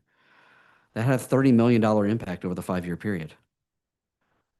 And that wasn't fun to do, but we felt like it was the right thing to do to start making the small changes to have the bigger impact over the long term. Motion to close public hearing? Nope, one more? Sorry. At what point do we need to start worrying that the county is going to? All right, we're far away from that. Okay. We're far away. When do they start taking notice? Well, I would say they've already started taking a little bit of a notice in the fact when we sent in our second interim letter, we got a very, it wasn't a strong letter, but it was a statement that they have not said to us in many years, which was, we're concerned about your deficit spending. So they're mindful of it. They know the strategies, they know what we're doing, they know what our reserves are, but they're also still concerned by our deficit spending. Are they going to step in right now? No, we're a long way away from that. And we're never going to get to that. I've also lived those, I've lived those in past lives as well. And we're not going to get there. But they're aware. And then when they're aware, do they just let you know they're aware, or do they kind of say, are you gonna do something about that? Like kind of what do they? It depends on what we're doing locally. If they start seeing changes, then But like you pay great. attention. Oh yeah, that, they pay like, attention. They kind of start there. You get put on like a watch list, and they're I- kind of like watching what you're doing, kind Kind of of, thing. I kind of. just want to understand. Like, I know we're not anywhere near, Yeah, we're not. I mean, but yeah, I mean, remember the state law says a 3% minimum reserve, so we're far away from that, and it's 3% at your 3% in year 3. We're looking at year 5, and we're saying, hey, we're concerned by the trajectory of where we would be if we continue doing this, and where we would be in year 5. Okay. And so they're just mindful that when they're seeing that your deficit spending $40 million in back-to-back years, that's a concern for the county. Okay. Even when you have healthy reserves, because they also know the human factor of it's hard to pull back. It's hard to stop. And so that's why they're mindful of that. okay, thank you. Mhm. Okay, now you can do. Motion to close public? No, wait. Sorry, I was just going to say, and having done the CBO training a year ago, I know that 3% is there because most districts are state funded. Yeah. And so you're going to get the state funding. I think, and you've said this before, and I just want to reiterate for our board that as a community funded district, we want to be well above that 3% because we have to absorb the changes that happen immediately. We have no safety net. We have Our no reserves safety net. are our safety net. Right, right. So if our property taxes 1 year went down 5%, it's our reserves that hold us up. Motion to close public hearing. Oh, Second. Andy. That's okay. Second, Jody's motion. Okay. Okay. I know. Okay, trustee Canova, trustee Fairchild, Yes. trustee Muirhead, Yes. trustee Rotterman. Yep. Trustee Ryan. Yes. Trustee Watanabe. Yes. And I vote yes, that passes 7-0. Thank you, Mr. Shield. Despite Jody. Okay, we have oh gosh, okay.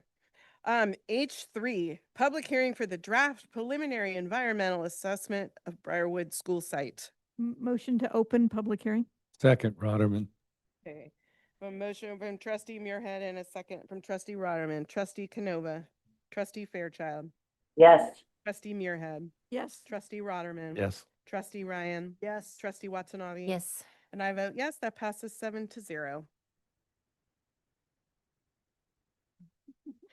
Are there anything, there a report or anything, Ms. Healy? I had a question. Oh. It's good because she stayed this long. You definitely need to make it worthwhile. Well, it was, that draft thing is very long. Yes. And it had a lot of results. And it wasn't clear to me if the results were okay or if there was cause of concern. So can you just even the conclusion was not very conclusive. So can you just say all, toxics and all that stuff? Yeah. Are we okay or are we going to have to do a cleanup? We have to do a small cleanup that is in concentrated areas, and that's similar to what we had to do at Westwood. So it's not like Bracker at all. I'll say that. So we did hit some higher concentrations of some chemicals of concern at Brierwood, and we will be doing those soil removals in conjunction with the construction. So when they're removing the soil to do the new construction, they'll take it out. That soil specifically will go potentially to a different landfill, and then the rest of it gets cleaned up, and we're okay with DTSC. So it's very limited that we have the cleanup that we need to do, and it wasn't like some of our other school sites. Okay, good to know. Maybe they could put those 3 sentences in their document next time. I will let them know. Shorter summary.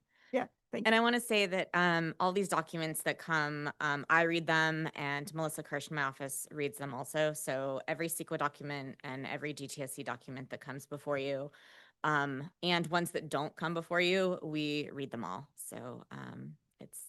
Thank you, Michelle. Motion to close public hearing.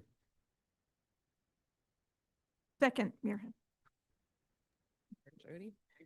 Okay, motion from trustee Rotterman, a second from trustee Muirhead. Trustee Canova, trustee Fairchild, Yes. trustee Muirhead. Yes. Trustee Rotterman. Yes. Trustee Ryan. Yes. Trustee Watanabe. Yes. And I vote yes, that passes 7-0. Okay, Consent. consent. J, 2 through, you're tired, slappy. Okay, can I get a motion to approve, items J2 and J3? Motion to approve items J and items K, since there's no student rep here. Oh, okay. Second. Okay, a motion from trustee Rotterman and a trustee Muirhead to approve items J1 and K1, well, K2 through 56. Trustee Canova, trustee Fairchild, Yes. trustee Muirhead, Yes. trustee Rotterman. Yes. Trustee Ryan. Yes. Trustee Watanabe. Yes. And I vote yes, those pass 7-0. Okay. Action item L1, resolution 2538, affirming June 2025 as LGBTQ+ Pride Month. Move to approve, Ryan. Second. Second, You can have it. Muirhead. Okay. Trustee Canova, trustee Fairchild, Yes. trustee Muirhead. Sorry. Yes. Trustee Rotterman. Yes. Trustee Ryan. Yes. Trustee Watanabe. Yes. And I vote yes, that passes 7-0. Action item M1, appointment of the principal at Cabrillo Middle School. Motion to approve, Rotterman. Second, Ryan. Dr. Gonzalez. Good evening, board members, Dr. Waddell and Ms. Burrell. It is my pleasure to announce Jennifer Doherty. We are excited to announce Jennifer as the new principal of Cabrillo Middle School. Jennifer is currently serving as the principal of William Shepherd Middle School in the Alum Rock School District. Jennifer has served as the middle school English teacher, middle school RSP teacher, STEAM teacher, instructional technology coach, and middle school assistant principal. She holds a BA in liberal studies from California Lutheran University and earned her administrative credential through the Santa Clara County Office of Education's LEAP program. Jennifer also holds a multiple subject teaching credential and educational specialist credential as well. With over 25 years of experience in education, Jennifer brings a deep commitment to equity, innovation, and student success. Thank you. Okay, we have a motion from trustee Rotterman and a second from trustee Ryan. Trustee Canova, trustee Fairchild, Yes. trustee Muirhead, Yes. trustee Ross. I said yes. Oh, okay.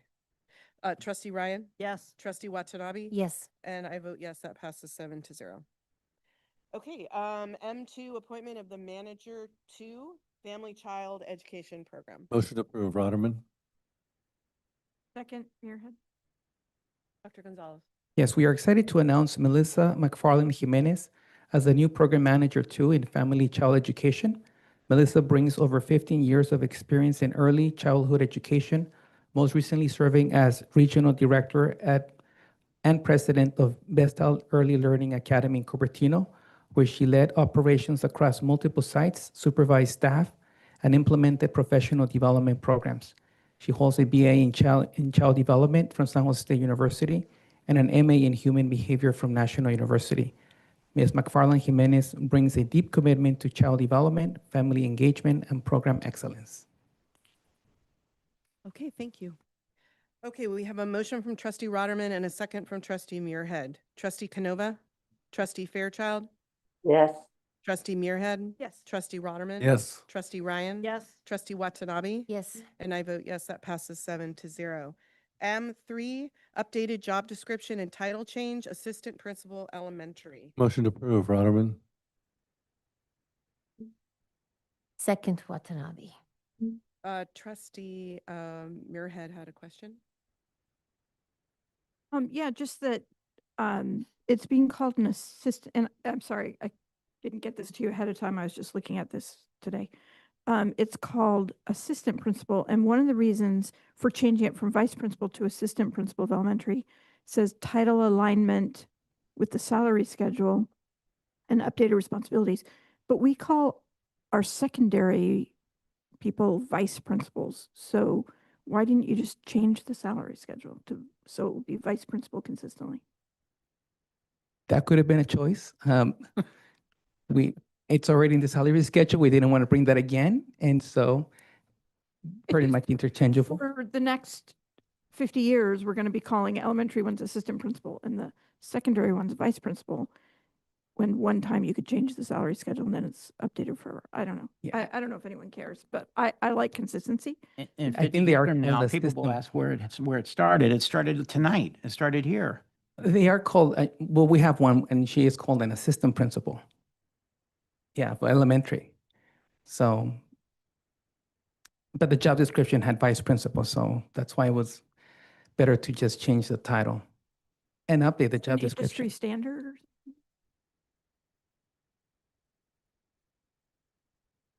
Can you use the mic?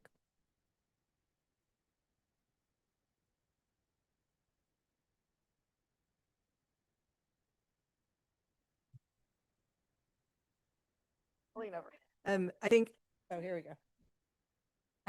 I think that the job descriptions probably have just got lost over time. In the early 2000s, when I was an AP at Westwood, I was an AP and there were probably 3 or 4 APs, assistant principals for the elementary. So I think the job descriptions probably over time, because we didn't have them, except for the one that we've always had at Scott Lane, just never got fixed. Well, I'm not going to make a fuss if that's how we've done it. It's just- because you it bugs can't me. have vice in the elementary school. You look vexed, trustee Muirhead. No, it's just, to me, it's an inconsistency, but if Let's if vote. everyone seems to be okay with it back in the room and everything, it's like, I don't, it's not that big a deal. Okay. And it's late. Okay, so okay, so we have a motion from trustee Rotterman and a second from trustee Watanabe. Trustee Canova, trustee Fairchild, Yes. trustee Muirhead, Yes. trustee Rotterman. Yes. Trustee Ryan, Yes. trustee Watanabe, Yes. and I vote yes, that passes 7-0. M4, CSEA reclassification committee recommendations. Motion to approve, Rotterman. Second, Muirhead. A motion and a second. Any questions or comments on this?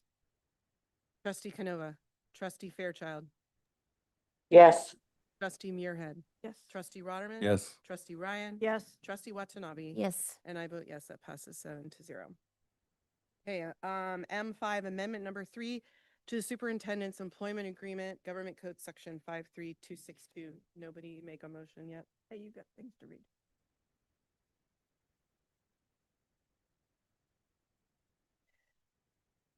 Oh, no, that's the wrong one. Where? I've lost my. Oh, right in front of my face. Okay. Okay. Pursuant to the original employment agreement, the superintendent shall receive a merit bonus of $23,669, 7% of the superintendent's base salary for the 2024-2025 fiscal year. For the 2025-2026 fiscal year, the superintendent's total base salary will be $344,893, which reflects a 2% increase pursuant to the original employment agreement. Motion to approve. Second, Rotterman. Okay.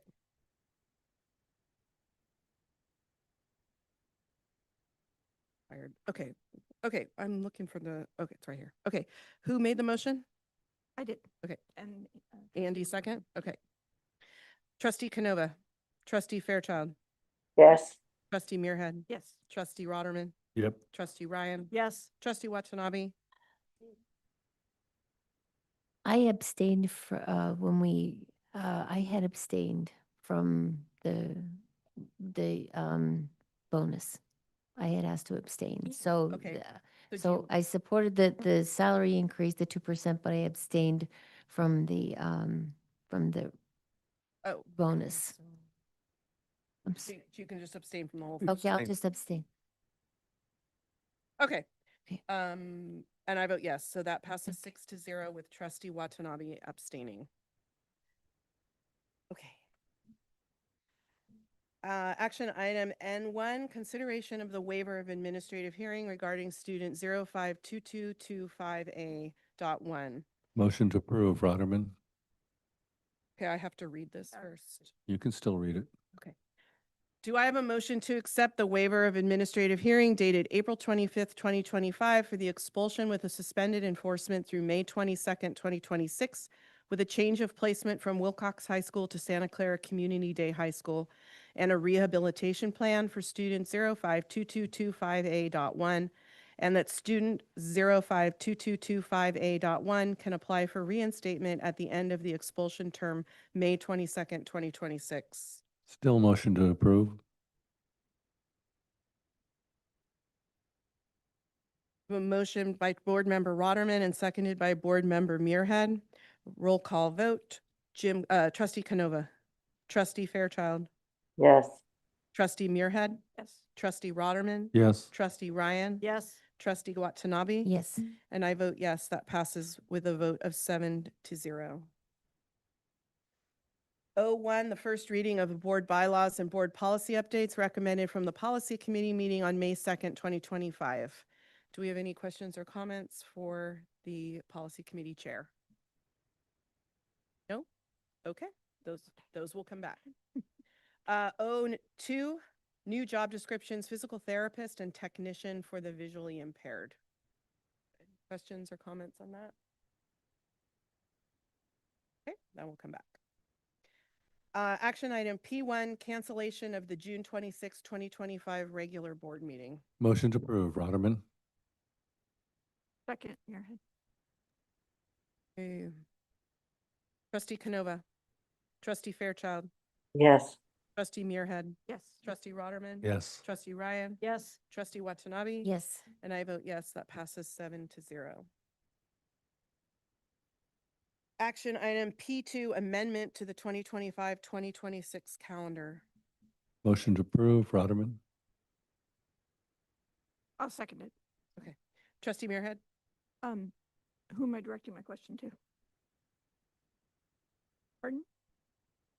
What's the Just question? ask it and then we'll find out. So, I seem to recall that we usually only do one meeting in February and one meeting in April, but there's 2 meetings in April. Am I misremembering? I thought because of the week breaks, we usually only do one. Yeah, we've always had 2 in April, but we have 1 in February. I'm sorry, 1 in November, 1 in December. We have 2 in April. We had gotten rid of the second February meeting a couple years ago because it coincided with the break. And the board president indicated that this year she would like to add the February meeting back onto the calendar this year since it's the week after break. So it's not there. It is not there currently. It's saying just February 12th is on this calendar. Yeah, so it is proposed, so down below, this is, if you go at the end, President Lieberman is requesting the governing board consider adding February 26th as a regular board meeting during the 25-26 fiscal year. There was a motion made. Did you make the motion? Can you the motion. Can you amend the motion to add February 26th? That I was the think that's motion. part of the. Oh, that was part of it. But I can emphasize that it includes the February 2nd meeting. February 12th meeting. No, February 12th. 26th. We would be adding February 26th. Right. That's what we're approving. Right. Yeah. Let's vote. We're just so tired. We still have more to go. Huh. Okay, you were the second. Are you okay? What's in that water bottle? Yeah. This is why we have a rule about stopping at 10:30. Yeah, we're not stopping at midnight either at this rate. Okay. Trustee Canova. Trustee Fairchild. Yes. Trustee Muirhead. Yes. Trustee Rotterman. Yes. Trustee Ryan. Yes. Trustee Watanabe. Yes. And I vote yes, that passes 7-0. Okay. If there's no, we don't have any additional agendized comment. Can we skip the reports from the board? We have please? to. We Thank have you. to. Okay, we need to go back into closed session. I don't think a half hour is gonna cut it. So does someone want to make a motion to extend? I'll make a motion to extend it to 12:30, again, with the goal of not making it till 12:30. Can someone second, please? Second, Watanabe. Trustee Canova? No. Trustee Fairchild? Yes. Trustee Muirhead? Yes. Trustee Rotterman? Yeah. Trustee Ryan? Yes. Trustee Watanabe? Yes. I vote yes. That passes 6-0 with Trustee 6 to Canova, 1. or 6-1, I'm sorry, with Trustee Canova being difficult. Okay. In closed session, the board will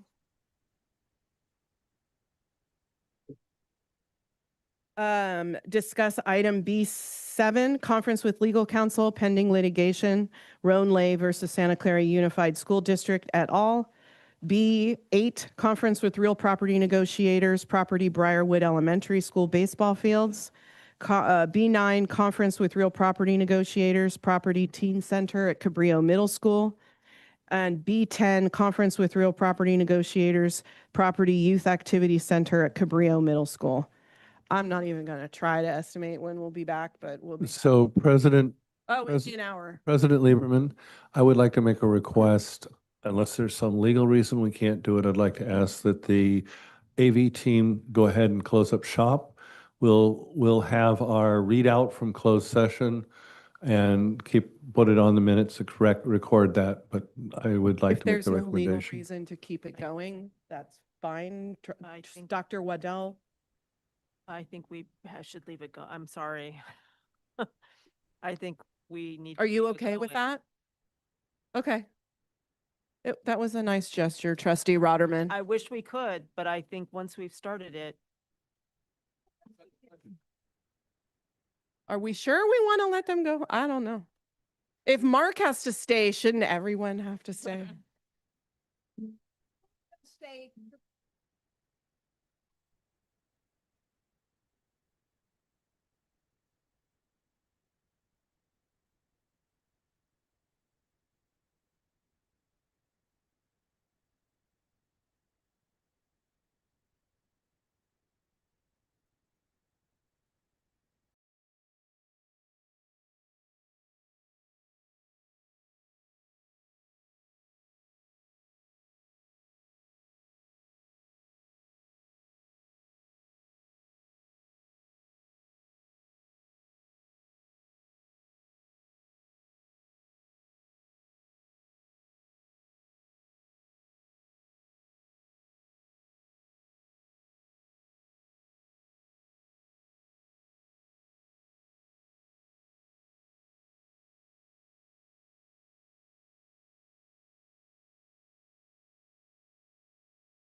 She got to do the report out. Okay. Because I know everybody's waiting with bated breath. So exciting. Okay, the board is back in open session. In closed session, the board discussed item B7. The board received information. For item B8, the board received information. For item B9, the board received information. For item B10, the board received information. Can I get a motion to adjourn? Motion to adjourn. Rotterman? Motion and a second. All in favor, please say aye. Aye. All opposed? That passes 6-0 with trustee Fairchild being absent. And we did it today, not tomorrow. I know, I'm very disappointed, actually. We're adjourned at 11:56, 7, something like that. My watch